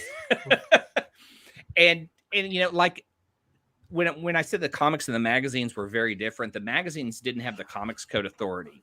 So every issue, Beverly loses her clothes and is scantily clad. Yeah. And so that was what I saw a lot in the movie when they would show her dressed that way. I go, they pulled all the adult comics, and that's where they kind of set this, but with a comedic tone.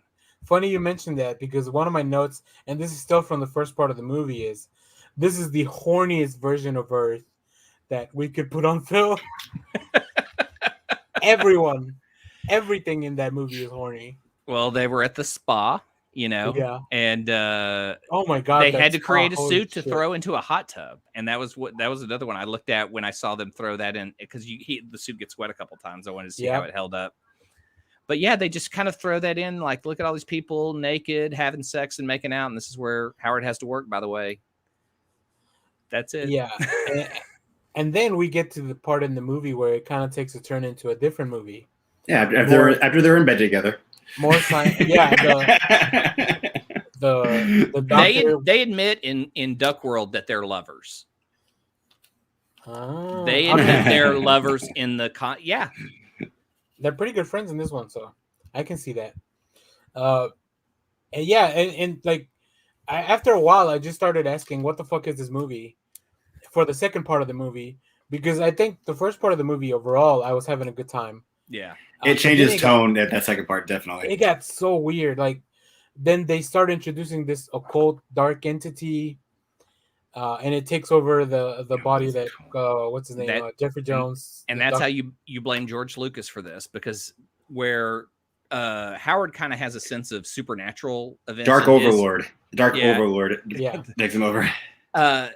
George Lucas said, well, we're going to switch this to sci-fi because that's what ILM's stronger at, and they still use a stop motion puppet. Yeah. So when we got to that last sequence, well, at least stop motion works with the big monster and the lightning. I was like, oh, this is what George Lucas wanted to make this movie. Yeah. Like, that's what he's here for, because he wants to make this like. Really? You can give us Darth Vader, but you can't give us Dr. Bong. Yeah, I would love to. Well, see, now that I don't understand why Howard the Duck is liked so much. I like it because it was just part of my childhood. It brought me into comedy and helped me understand what satire and what parody and what slapstick and different forms of comedy were, because I went into this movie expecting what I was reading in these comics, and I got it in the first part with this, sexy girl and this duck running around having weird adventures. But for me, it's different because I like it because it's a cult classic, but I like it for the camp value. It's Howard the Duck. It's no different for me than liking the live action Master of the Universe movie. That movie is so fucking horrible too, but I still enjoy watching that just for the camp appreciation of it. And a lot of the movies, they had to just make changes to the story to make it work as a live action movie budget wise. Yeah. But like I said, the first half of the movie, I very much enjoyed it. Yeah. Yeah. And the second half, it's not that it wasn't enjoyable, it's just that it was really weird. Like, the whole thing at the restaurant, which was it a soul food sushi place? Yeah, and that was always kind of a gag. They would have a sight gag, and then it wouldn't matter later on. And like they go in and eat eggs, and Well, they don't and really address the joke place. They spend too much time at that restaurant. Yes, Too much. Like that scene goes on way too long, and then it ends up like, yeah, I don't know. Like the eggs. I and was then they wanna watching cook behind them. the scenes, and they had that diner tilting, and I was like, why did it need to tilt? Why did it need to move like that? Why would you put a whole for the scene Dark Overlord? Yeah, that, and then the Dark Overlord starts transforming, which is weird. That got weird. That I'll make. As he transforms slowly from human into whatever he's, the scorpion little creature he's supposed to become. That just there's got weird. also too much fucking driving in this movie. Yes, they do a lot of driving. A lot of driving. And I'm sure those are cost-cutting like scenes, but man, I love the fact that you got Tim Robbins behind Howard flying that damn little helicopter or whatever the thing is. I know, just so insane. And they said that was like the hardest thing to do. And I was like, yeah, but if you thought about this on paper and it was a cartoon, that looked like that would be fun. Yeah. But to do that live action, you should have said we should cut that out and make it a car chase. That part I like. I like the whole airplane. Like the airplane thing was cool. It was funny. It's just really weird to see Tim Robbins in this role because of other roles that we've seen him in after. Yeah. And I think that's one of the things I enjoy about going back to watch movies that I've never seen. Like when people show up and I'm like, oh wait, what was like with The Rocketeer when Timothy Dalton showed up as the villain? Yeah, I was like, holy shit, it's Timothy Dalton. But it's like before he really cuts his nails into the movie business. Yeah. So it's like, I don't know about that. He'd already played Bond. Yeah, he had done Bond. Yeah, I guess so. That's true. Yeah.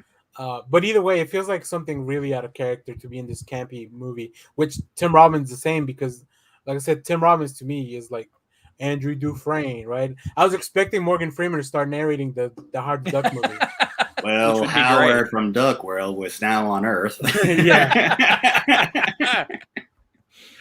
Oh shit. Yeah, I just and he's a weird character. And I love the weird. I mean, if you watch the show at all, and audience, when he talks about weird, he loves the weird. I love the weird, and having a talking duck who was kind of this voice piece for Steve Gerber for like 2 years. I mean, he wrote this character kind of mocking people and making fun of, and became this entertaining outlet for him. But it was his voice, and so Steve Gerber, that comic series, I think he did. He did write the majority of them, but he didn't write all of them. And that character, since the movie, has kind of been adapted to be a little more silly because he shows up in other parts of the Marvel universe. He's in She-Hulk. Oh god, yeah. He's in Squirrel Girl. Shit, I think I have. He's had his own. He's had his own. He's had his own series numerous times. But he's mainly been tied to Man-Thing because Man-Thing is the guardian of the nexus of all realities in Florida, and since he's been tied to Howard, sorry, that sentence, the nexus of all realities in Florida. The Florida part really got me. Well, it explains a lot about why Florida is. Yeah. Because people there might have seen talking ducks and stuff. Oh boy. Of all the places. Yeah, and so he's always been tied to that weird supernatural stuff. But for me I love just seeing Howard and Bev going on adventures, people reacting weirdly to them, not understanding them, and them just trying to get through it because those aren't the weird people. The weird people are the ones judging them. And that's always kind of been the book and the fun part of it. The magazines they have some good stories in them, but a lot of it's just kind of TNA. Yeah, I think I would recommend Chip Zdarsky's recent run, and I say recent, but it's not that recent. Yeah, it's 2015. But I think that one's really good. Ty Templeton did one in 2007. Yeah. But Howard did have one last Steve Gerber run in 2002. Okay. But Chip Zdarsky's I've never read. But his comedy, I don't think is very hateful the way Steve Gerber's is. So I can't see it having the same tone. That's why I always see this movie made such an impact because it altered who Howard was. He couldn't be Steve Gerber anymore. Yeah.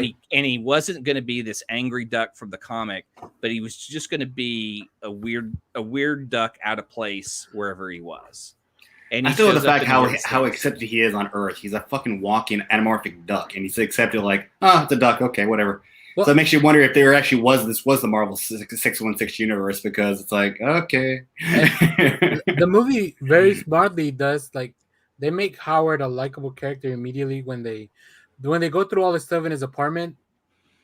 Yeah. Like, got the accomplishments, and he's done all these things, and Yeah. he's had a crisis where he doesn't want to be a doctor anymore, so he goes and try to do his own thing. And a lot of people can relate to that because, you know, like, sometimes you want to follow your creative instincts, and that doesn't always pay off. Mhm.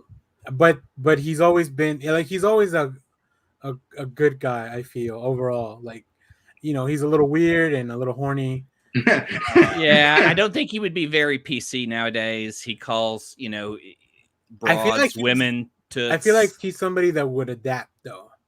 Like, Yeah, he would grow with the adapt. times, because he's smart enough for all that stuff. And Yeah. the pictures he carries in his wallet. What would Howard the Duck's Facebook page look like? Oh dear God. I'm gonna stay quiet just because of. Would he join Quack, or would that be what Q would be called in their universe? Quack? Oh, Quack. boy. I don't even want to think about it. I do like the explanation at the museum that the evolution of Duck World. So I'm explaining, like, how the hell does he have a fucking thing of a duck evolving? Like, how long have you really been thinking about this? Yeah. So that was really funny. So yeah, there's I understand why people like this movie. I got a quick story for this. It's like Clay. I remember I was with I think one of my classes. We went to go see it was summer daycare, but it was like second or first or second grade. We got to the theater. We were going to see the GoBots Battle of the Rock Lords, and we were at what Furno Creek Theater, which used to be down here at Old Denton. And oh wow, yeah. And he's like, hey, look under your chairs. If you find they were advertising Howard the Duck. If you find a Howard the Duck sticker, you get a T-shirt. So what do? I didn't see it under mine, so I went to the row ahead of me and found the damn sticker. Everyone's like bitching at me. And I'm like, well, what? I found the sticker, so I got a T-shirt for Howard the Duck. Nice. And a GoBots film. Yeah, there's not much Howard the Duck merchandise out there, much less T-shirts. Yeah. But you could get those back in the day. And see, that was the interesting part, is just in Steve Gerber's 2-year run, he ran for president and got write-in votes. I mean, that's like actual president. Yeah, that was his big thing at one point in the books, was the Get Down Party.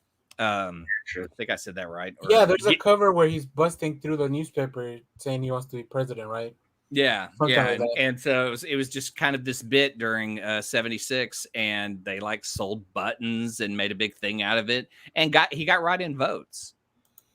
So people were reading this, and I think Howard's a lot bigger with older people just because of that run more than anything else. I think people are familiar because of the movie, and comics fans have a different view of him from I think 2007 on. If they'd actually did a bigger role in either Guardians, or if they'd actually gone ahead and done Kevin Smith's run on Hulu, I think more people would know who he is. But yeah, I would be curious to see how Kevin Smith would write him, because knowing Kevin Smith's humor, he probably would have done the character justice. You know what? I think I want to believe that. I really would love to see that. If you go back to the View SQ like humor that he does, especially now the fact he's doing Clerks 3. I think he probably would have done the character justice.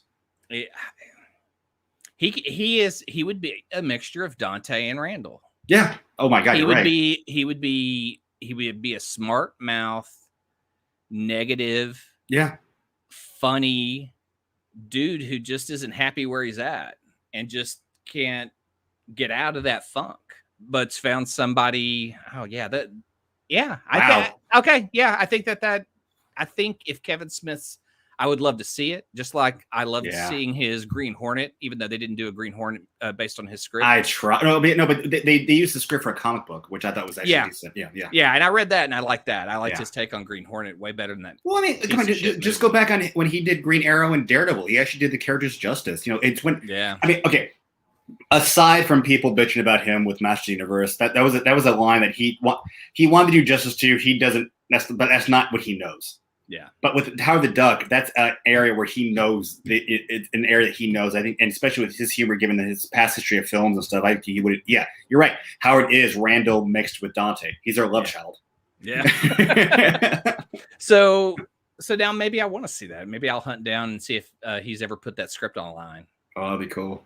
And that's what bugs me is when they have like shows like this, they announce, and then there's pre-production put into it. That there's artwork that they have NDAs on that we'll never see, and that bums me out. Well, I'm kind of curious. Not that I'm a huge fan of the film, but I'm kind of curious what he was going to do with the Buckaroo Banzai TV series he was supposed to do.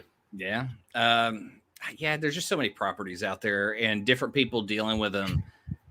Do you think that's a good Kevin Smith property? Buckaroo Banzai? Yeah.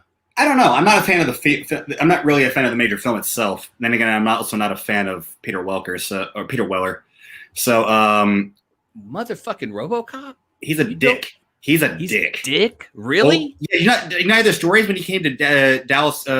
When I was helping work under Devin when he was doing the video stuff for Diff. Okay. In 2012, this guy comes out and we're trying to be filming. He goes, "Hey, I like to copy this. I'm about to give my whole library to the University of Southern California and blah blah blah." I'm like, going, "Dude, you're RoboCop. What lineage of film do you have?" And then apparently, when he was supposed to be in when we had the downstairs, what we used to be, or what I guess what is now Urban Taco, but it was the lounge where we interviewed everybody. He wouldn't be interviewed until they got him a soft-boiled egg. The guy is a douchebag. He's a pompous piece of shit. Oh man, I like RoboCop as a film, but damn, now you're bumming me out because I was really proud he was the UNT grad and he's from Dallas. Yeah, I think he got his. Fuck, I'm speaking out of turn. I need to look this up before I speak. Fight me for all I care. Well, we transitioned to RoboCop while you're. No, I heard everything. You heard him just go. We will. Mark doesn't have any. If I'm not mistaken, Mark doesn't have a high appreciation of the man.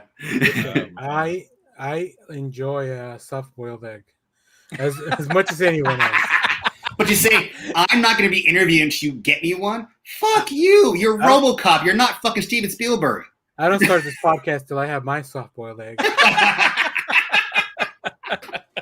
All right, well, let me get us back on track. Was there any more cool bits of Howard the Duck goodness? I found out that they had started to put together a radio show for Howard the Duck that got canceled during this, and I was like, "No way! Who was going to voice Howard the Duck?" Anyone Bill Murray. Nope, but you're close. You're in that arena. Dan Aykroyd. Nope. Chevy Chase. Jim Belushi. That would work. That would have worked for me. Yeah, I would like to hear that. I want to hunt down some of these failed projects and see if there's anything out there. I'm sure there's got to be pre-production stuff on some of it, at least. I don't know. But I love this movie. I can't, I could go on and on about this. I don't know what Daniel got out of it. How did you feel more connected to the Marvel Universe? Oh, not at all. Like I said, I enjoyed a lot of this movie. I can see why people like it. If you follow me on Letterboxd, I'll do a full review after the show. Because I was saving all my notes mainly for the show. But yeah, no, I think we covered everything that I wrote. The main thing, the thesis of my notes really is, who the fuck is this movie for? Yeah. And I think it's people. Well, Clay, tell me. Gloria Katz said, when she was asked that because of the kind of adult content that was in it, who is this for, adults or kids? And she just said, anyone that gets the joke. Yeah, okay. If you enjoy it, that's who it's for. Soft-boiled egg supremacy. So,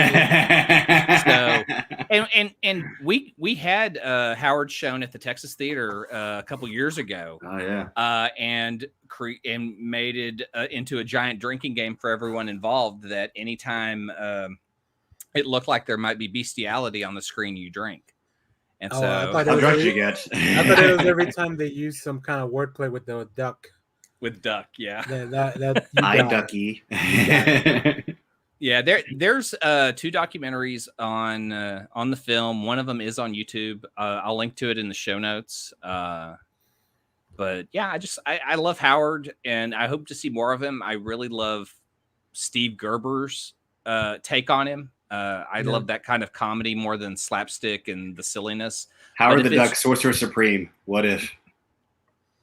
Well, he goes in Duck World to get back to Earth after he realizes everyone in Duck World's a piece of shit, who's using his name to make money and everything. He goes to Doctor Strange in Duck World to open a portal to go back to Earth. Is it Doctor Strange? Doctor Strange. Good. I'm going to be pulling this and dropping in screenshots of everything that I was reading so that we have a better perception of Doctor Strange and Duck World from that issue. Oh my god! Cool. I did note as well. Funny that two of Leah Thompson's movies end with like this concert where the main character gets a guitar and starts going at it, just like in Back to the Future. Right after another. I was expecting like somebody to be like, "Are you hearing this? I found your new sound." It's a duck playing the guitar. Well, they did have good people on music, though. I mean, George Clinton. You can't argue George Clinton, Thomas Dolby. Yeah. I mean, not related to the Dolby system. No, but She Blinded Me with Science. I mean, Thomas Dolby back in the 80s was he was awesome. He rocked. Wait. She what? She Blinded Me with Science. Who? Leah Thompson? No, Thomas Dolby. He wrote that song. But then I looked at the third person who's listed as a credit on all the music, Allie Willis. And I was like, well, what has she ever done? Oh, she wrote the Friends theme. Yeah. Okay, 10 years later. But shit, who doesn't fucking know the Friends theme? Yeah. I know because of the Rembrandts playing the damn song. I didn't know because she wrote it. I know, but still, that's pretty. I mean, if you write a catchy song, that's pretty impressive. Yeah. But to also be associated with Howard the Duck's kind of funny too. Yeah.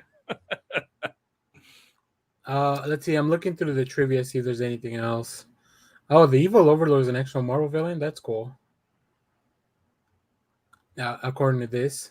Yeah. But yeah, there's not a lot. I guess there's not a lot of actual. Oh, John Cusack and Martin Short auditioned to be the voice of Howard the Duck, and then Clay and I were talking before the show. I can see Martin Short. I see a lot of pictures of Robin Williams. So when I was looking for the assets for the shot, there's always, anytime you Google Howard the Duck, Robin Williams comes up in a little bit. Yeah, he tried to match his voice to the duck bill, and he quit after 2 days. He just said that it was just impossible. It was too constraining, and so they ended up using, I think, Ed Gale. Mm-hmm. Yeah, you're right. Yeah, because he couldn't do it while he was in the costume. They had done everything to kind of microphone him and get him to do the voice, and they ended up having a puppeteer on set having to do his voice during the movie and then dub in everything for Howard after it. Oh. So Robin Williams just couldn't work that way. He was just very confined in what he could do. So there's a few people that were considered for the role of Beverly and auditioned. Some of them auditioned too. Paul Abdul, Kim Basinger. # not my Beverly. No shit. Jodie Benson, Sarah Jessica Parker. I mean. Oh God, no. Phoebe Cates auditioned. No. Tori Amos also. I'm dropping it. Tori Amos. Wait, Tori Amos. Wait, what? Tori Amos auditioned for the part of Beverly Switzer. I love her fucking music, but shit, that would have been different. Yeah, that would have been different. Holy shit! No way. Jay Leno was up for the role of Phil Blumberg. Of who? Or was that Tim Robbins' character? That's Tim Robbins' character. Okay. And that could have maybe worked. No, I don't know about that. No. Tori Amos? Tori Amos is blowing me away. Oh shit! Fuck, that is weird. Oh, a little detail, a little Easter egg. A kid at the diner scene is wearing a Star Wars Episode 6 Return of the Jedi shirt. That's cool. And then, so another similarity, homage to Back to the Future. When Howard is in his recliner, and as he's going through the portal for a brief moment, you can see the recliner ignites, kind of like the twin streaks that the car leaves behind. Oh, yeah, the DeLorean. Yeah. So I don't know. Like I said, I enjoyed the movie. I'm glad I finally watched it. Well, it's watching a lot of places for free. I was watching it's on Pluto for free. I looked at Pluto. It's also on Peacock. Yeah, I watched it on Peacock. You have to watch like 2 minutes of ads before, but then there's no ads throughout the whole movie. That works. So yeah, I'm good with that. I just put it on Disney Plus. Damn it! It's on Disney Plus. No, it's not. No, it's not. I checked. I think I checked. I looked. I was looking at the links that you had in the notes. I was looking at every site, and Peacock's the only place that has it.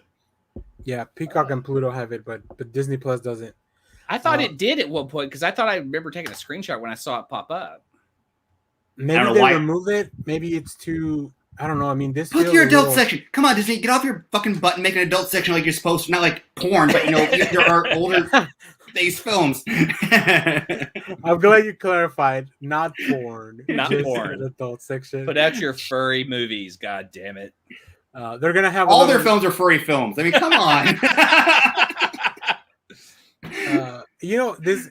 What this made me want to go and revisit too was Roger. Who Framed Roger Rabbit? That's on there. Yeah. That's on Disney Plus. Why not Howard the Duck? It feels.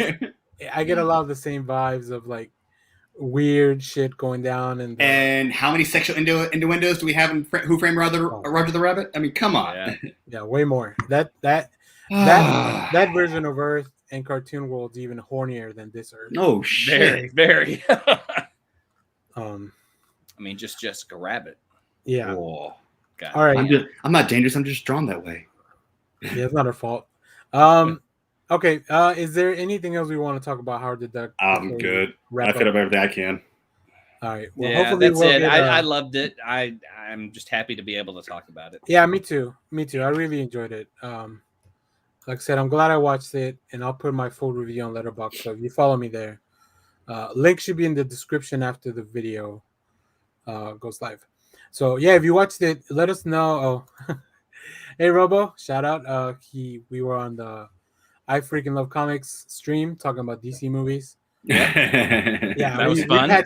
Clay and I patched things up. No, they're lying. They're playing nice for this show. Yeah. We're professionals. Daniel's still our enemy because he likes Man of Steel and fucking Batman v Superman. What's the man? Those were very contested on Friday. I say yes, that. go watch their show. I felt like I had a pretty damn good argument for why DC movies suck. Yeah, I'll put a link on the description. Whereas I still will go to this day. I think Daniel's wrong. He knows what he likes, and he's not going to let anybody change his opinion. So more power to him. Yeah, exactly. All right. Well, I don't have a question of the day today. Do you guys have anything? If not, we'll just skip it. We'll skip right to recommendations. No, I got one. Okay. This comes to right how we started the show. If there is one story you'd like to see a what if to, what would it be? That hasn't been done that you know of. Okay. Let's see. Man, I immediately went to what DC character do I want to bring on. This could be that. This can open the door. This can be broad if you want to see what if blank had come to this universe. That's fine. But like, what would be a what if story you'd like to see? I think it'd be interesting to explore something if like what if Steve Rogers became the Winter Soldier instead of Bucky, like their roles were reversed. Just because I love those characters so much and I love that story of the Winter Soldier. So it'd be interesting for Bucky, a non-powered individual, to try to convince Steve Rogers that, hey dude, chill out. I would like to see Darth Vader in the cosmic MCU. What if Darth Vader came to the cosmic MCU? Where would he start taking over? Would he still have the Force? Oh, interesting. Would he still have the Force? And if he didn't, could he still rule without the Force? Are you posing that midichlorians do not follow you transdimensionally? Let us know in the comments, how do midichlorians work? But yeah, I would put Darth Vader in the MCU, cosmic MCU, probably dealing with Fantastic Four, Guardians, Kree, Skrulls. God, I'd let him go. I'd let him go crazy. Can he take on a nihilist? I got one, and this would probably almost be on the same level of George Hembeck destroyed the Marvel Universe. But what if? And I'm gonna use the initials, but I know Clay knows what I'm gonna be talking about. But what if B and G infiltrated the Marvel Universe? What if Booster and Beetle infiltrated the Marvel Universe? How would they? How would they? We know how they work in the DC Universe, no matter what form or fashion of what continuity they've been in. But how would Booster and Beetle be if they were set in the Marvel Universe? I would say they're like best friends in the sense of like Power Man and Iron Fist. Well, no. I don't think the dynamics change. Yeah. But if they again, what if this was Howard the Duck? But they got transported from the DC universe, stuck into the Marvel universe. How would the universe be? I don't know. I think it would be. That's interesting because would Skeets work? I don't know. Yeah. Right. Because otherwise Booster's just a dude. Yeah, he's just a dude with a lot of confidence. Just a dude. I mean, no, we don't have the Legion. We have the Guardians. I would say a lot of the original Guardians. So. I would say a lot of bravado. I don't know about confidence. Just bravado. Like, I don't know if you can back it up. I mean, you'd have Beetle like, who's a Spider-Man? Why has he got my shtick? Yeah, I mean, that's kind of what I was trying to see is like what eyes do I see them through? And I just see them as best friends in the same sense of that. But that book's more of a violent, fun book, and their book is always just more comedy. Their villains are never that drastic. Hey! In their defense.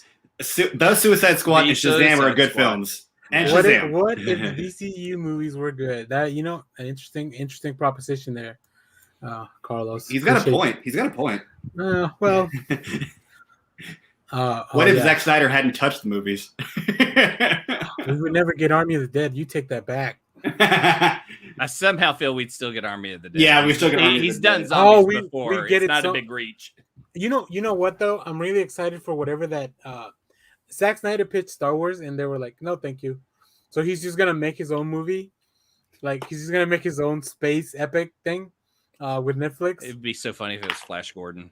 It would be so fucking funny. It might be. If you haven't watched it, Toy Galaxy. It was some of the most recent videos he's done. The failed attempt of both the 1979 Buck Rogers and the 1979 Battlestar Galactica, and it's so awesome just to watch like what went wrong with both series. Yeah, that's a really good one. Because both were basically off the tail ends of Star Wars. They wanted it was NBC wanted to do their own Star Wars stuff, and it was just apparently Gil Gerard is just horrible to work with. Yeah. All right. Well, before we transition over to recommendations, I want to touch on one piece of news that I guess it is comics tangentially related, but since Kyle and I outnumber Clay this time around, CM Punk came back to wrestling. Yes. Explain this to me because I don't understand. I saw a lot of tweets. Okay. And I've seen this guy in a horror movie, and he wrote Drax for a little while. So in 2011, he got fed up with WWE, and he was probably the most popular for a lot of. I'm not going to get into history, but he was one of the most popular wrestlers in history. And I want to say it was either late 2011 or early 2012. He basically decided to walk out of the company. About 2 or 3 months later, one of his best friends and still one of my favorite podcasters, Colt Cabana, who was doing the Art of Wrestling podcast, let him go, and it made two different. Huh? Well, I was just singing the Colt Cabana. Oh yeah. Basically, gave him, and it ended up becoming a two-parter because he basically just let him go free and explain what happened. The first episode, it got so many downloads, it crashed the server. So basically, he had to find a new server, and he basically let him have a second part. This led to WWE filing a lawsuit against both of them. In the next 7 to 8 years, they actually they were fighting the legal battle on this, but apparently had a falling out. Because Punk said, "I'm never returning to wrestling, never going to happen." Tried a couple attempts at UFC. Colt now is officially signed with AEW, and there's been rumors that Punk was thinking about getting back into wrestling and was going to sign with it. And as of Friday, he makes his triumphant return to AEW, and they're in Chicago, and he is basically is a hometown hero. Like Chicago knows who the fuck he is. It's like the Chicago Bulls. Michael Jordan's there. They're going to cheer for him as much as they're going to cheer for Punk. And the crowd just erupted. Yeah. So now what I want to know is, now that you've got both Colt and Punk and AEW, you got to play off that. If there's still animosity, you got to play off that, because that's going to make for a good story. Yeah, because they had issues after that too. So. Oh my God. But I'm probably going to have to start watching wrestling again. WWE can go to. AEW is a lot of fun. Yeah. I've been watching. Well, I was talking to Rob. You both know Rob. You know, he does the Cheap Podcast. The Cheap Podcast. But even he goes, we were talking about it, he goes, yeah, AEW is amazing. And he goes, but this past week, what happened on AEW? I couldn't even write any notes about Raw, how crappy it was. So WWE is faltering because they're firing people. They're getting their developmental stage. Their NXT is supposed to be really bad recently. So yeah, basically AEW, they're signing these people, and I may have to. I've been watching a couple of matches on YouTube. I'm gonna have to start watching AEW. It looks really good. Where can you watch AEW? They do. I think they do 2 or 2 shows a week on TNT, but they also have their YouTube channel. YouTube has YouTube has shows. Yeah. So yeah, I just wanted to bring that up because he has written comics, so it is. Yeah, Drax. He also did, if I'm not mistaken, he also did the intro for the trade paperback or the hardcover. But when they did the whole combined A versus X, Avengers versus X-Men, he did the intro. They actually did write the intro for the actual book. Yeah, and he did a Thor annual. Yeah. He's very involved with that heel show on Stars. Yeah, he's a huge conqueror. But every time he come out, when he was in WWE, every time he would come out, he kneel for a second, get back, and goes, "It's clobbering time!" Yeah, that's awesome. Oh my God! All right, well let's go into our recommendations, and I can kick us off while you guys, if you need a second. No, I'm ready. I got two comics that I'm looking forward to this week a lot. The first one is King Spawn, #1. Oh. Because as much as I don't read Spawn, I always like to read stuff like this. Donnie Cates did a cover for this, so hopefully that's not too hard to find. Yeah, he drew a cover for King Spawn. What? Yes. Kids love chains. Oh, they really do. And then also, but I'm also very excited about, and maybe this might have been Josh's pick, so I'll just put it in for him. Superman 78. It also premieres this week. Wait, coming week or just premiere? Wow. Yeah, this week. No, this coming week. This upcoming Wednesday. I gotta say, I still like the story for Batman 89, but the art is weird. It's like it doesn't look like Michael Keaton all that much to me, right? We talked about that last week. Yeah, no, I like Keaton a lot. So the story's good, but just the art just kind of throws me a bit. Yeah, so we'll see. This one looks. I'm looking forward to this. He wasn't looking forward to this. I brought this up in a pre-R episode. He was like, "Yeah, he was all about Batman 89." Okay, well, Venditti's writing this, so this should be good. Yeah. There's Brainiac, and that alone should bring some, interest. Yeah, who's playing Brainiac? Do they cast as a actor or I don't someone know. Around that time? I don't know. I've been looking for this. The Donnie Cates Venom cover. I saw the Donnie. Yeah, it's very simple compared to this one. I saw the cover for Spawn. I'll show it in a second. Okay. It definitely. I mean, listen, I'm not gonna shit on anyone's art, but it looked cool. It looks like it definitely looks like something from the '90s too. Here, let me show y'all. Fuck. Oh. Yeah, I think that looks pretty rad. Yeah, that's not bad. Yeah. I'm basic, but it looks like it almost reminds me of an early 1990s image style cover. Yeah. That's what I was getting out of it too. Yeah. So. And McFarlane inks. But now that I know I forgot he did a Venom cover. I should go hunt that down. Thanks, Robo. All right. Who wants to go next? I can go. I checked out Bowie from the library last week and the Michael Aldred book, and is just fucking fantastic. I mean, if you love Aldred's art, if you love David Bowie, if you love Ziggy, this is the Ziggy time period. It's done kind of like a book or it's a book. Yeah, it's a graphic novel. And Mike Allred did it? Mike Allard did it. Yeah, That makes sense. Okay, he's a huge fan. So that's the neatest thing is seeing a guy who's this fucking talented. Yeah, use that to show how much of a fan he is of David Bowie and specifically this time period. That makes sense. Yeah, and there's a page in there where he illustrated the song "Life on Mars," and I've never turned to a page and seen one like that I said I want to own that page. It was so amazing to see a song just turned into images and just be that beautiful. But yeah, I love that book. Check it out if you love Bowie, Aldred, or just rock and roll. Here's the page. There it is. That's it. Damn. Yeah, Clay dropped it on our Discord. So nice. Okay. Very cool. Yeah, I'm looking forward to that book. Life on Mars, man. Okay. Kyle, what do you have? Well, this just became my pick because I was going to when Clay was talking about anime box sets earlier for Evangelion. The 2 boxes that I have, maybe this is a little bit cheap shot because I don't know if anybody can still find them. But if you can find these series, I'm a huge fan of giant robot series from Japan. And 2 of the boxes that I have is one, it's the first part for Mazinger Z. Go Nagai's Mazinger Z. This is one of the grandfather series from the early 60s, maybe late 60s. Or no, it was early 70s. But it was also brought over here as Transwar Z.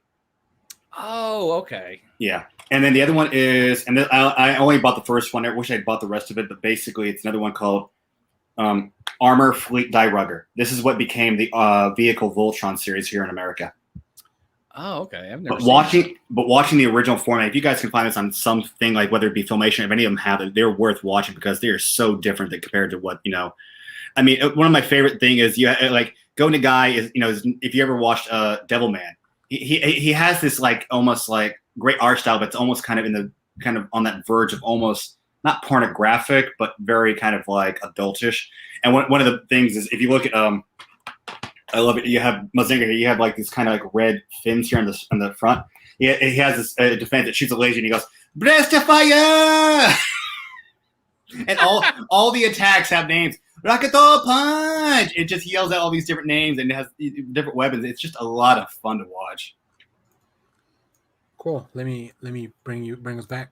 Yeah. That sounds cool. I mean, if you can find, like I said, hopefully a lot of these series that aren't on DVD anymore. I mean, you could probably find them, but they're half price or something. They're going to be charging a freaking arm and a leg for half these box sets. So, but if you can find them on any streaming service that ever does it, they're worth watching. Like the old stuff, even if it's dubbed, even watching the old Vehicle Voltron could be a lot of fun. So I recommend if you get a chance to watch any of the old anime giant robots. So that's my jam. I mean, Robotech or Macross, Gundam, stuff like that. It's just get into it. Sometimes those stories can be really fun. I'm about to dip my toe back into some Gundam. Oh, which one? I don't know. So if you have a recommendation, well, yeah, they have the first 3 movies and Char's Counterattack on Netflix. Watch that because the first 3 films is basically a combination of the original Gundam series, TV series from '79. Okay, so that does a good adaptation of the series without. Yes, yeah. So having to watch 50-something episodes, you can watch each movie's about maybe 2 hours, 2.5 hours, but they're real. I watch them all, and they're all really good. I'm in. Yeah. There was one more thing I wanted to. There's a movie on Retro Crush called City Hunters Shinjuku Private Eyes. Oh, you mean City Hunter? Yeah. City Hunter, yeah. Well, no, it's not just a movie. It's a whole TV series. It's okay. Jackie Chan made a movie based on it called City Hunter from 1993. Cool. Yeah, okay. So City Hunter is awesome. He's a perverted private eye that basically is having to watch over his killed partner's daughter, who's his his assistant. And she's in love with him, but he's so lecherous half the damn time that she always ends up bashing him over the head because pay attention to me, not these other girls, But he's a badass. He's badass with a gun. Always wears these suits, and stuff. And I can see. Yeah. Okay. It's worth watching. Yeah, it came up on my YouTube, and I was like, oh, I'll check it out because I know you had talked about Retro Crush a few times already. Yeah, because it has the Night Lemaine 40 on there, all 3 series, and the 2 series and the OVA. It's Retro Crush has got some badass shit on there. It's open domain that they can show, but it's you're not going to find anywhere else. Yep. Okay. Well, I think that's going to be it for our show. Once again,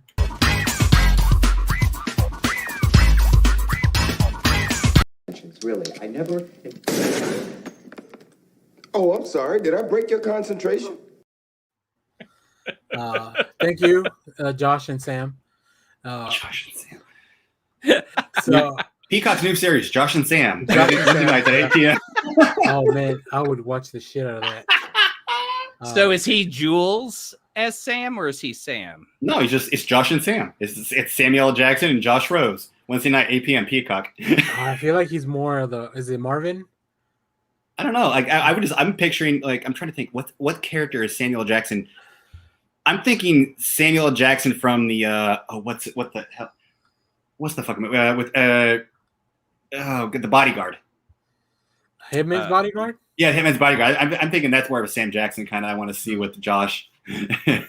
Yeah, Josh is the voice of reason. No. I want to see Josh hang out with someone just completely opposite of him. I want him to hang out with Odell from Jackie Brown.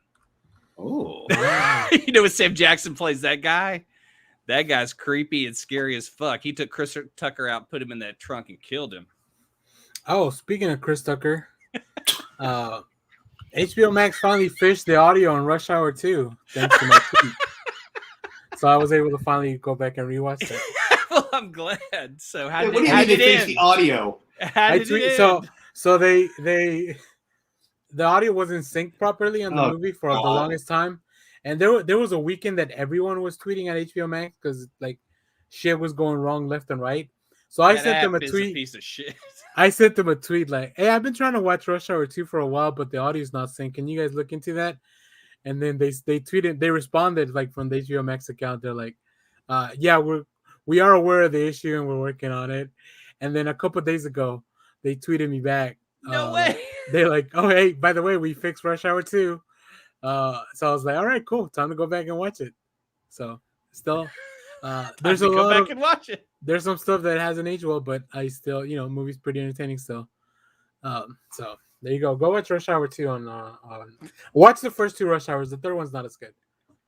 I love your movie recommendations. First the Pelican Brief, and now this. Sometimes I just need stuff that's playing in the background that I've seen before. Oh yeah, I do that because I don't like being in a quiet room all day. Oh Yeah. no, it's like me. What's been I've been going to sleep. I can't remember if I mentioned this, but Crackle's got the first 2 seasons of Benson on there.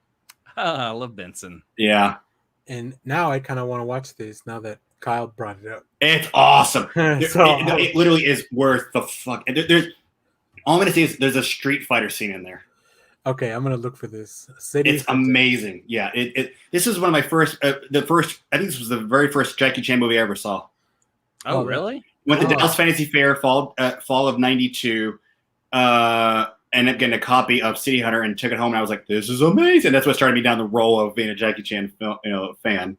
The first one, the earliest one I can remember is Jackie Chan. Who Am I? That was later. That was like 96, 97. Yeah. Well, that's when Yeah. that's when we were like that movie was on HBO all the time. Yeah. That's when that was after they started bringing his stuff over. Yeah. But they started with Rumble in the Bronx in '97, Yes. Yeah. and after that they started. And that's when he started doing more of like Shanghai Noon, Police Story. Yeah. Drunken Master and all that stuff. No, Drunken Master 2. Drunken Master over here was Drunken Master 2 in Japan. There was a original Drunken Master, and Drunken Master 2 is the original format, what they called Drunken Master over here. Oh, what the? Yeah, Yeah, don't, the police. I will stories sit are here and also go over the great. history of Jackie Chan with you. We should one day. I've got go- Howard the Duck, and you've got Jackie Chan. Yeah, we should one day retrospect on Jackie Chan because his body. Oh, I'm down. All right. Well, thanks everyone for watching. That'll be our show for today. I love how we always manage to go along, even if not the whole crew's here. If Clay's not here, we go short. If Josh isn't here, we still go long. I like how this works. That's my secret power. I can create tangents from anything. I can do this all day. So, all right. Thanks for watching, everyone. Bye bye. Yep. See ya. Oh wait, we have an outro. What a shit producer I am. Let's get out of Let's here. ride. Thanks everyone for watching. Little loves you. Oh yeah, Clay. Hell, Bebo. Josh. My vagina is haunted. All right. Bye. All right. I've got it now.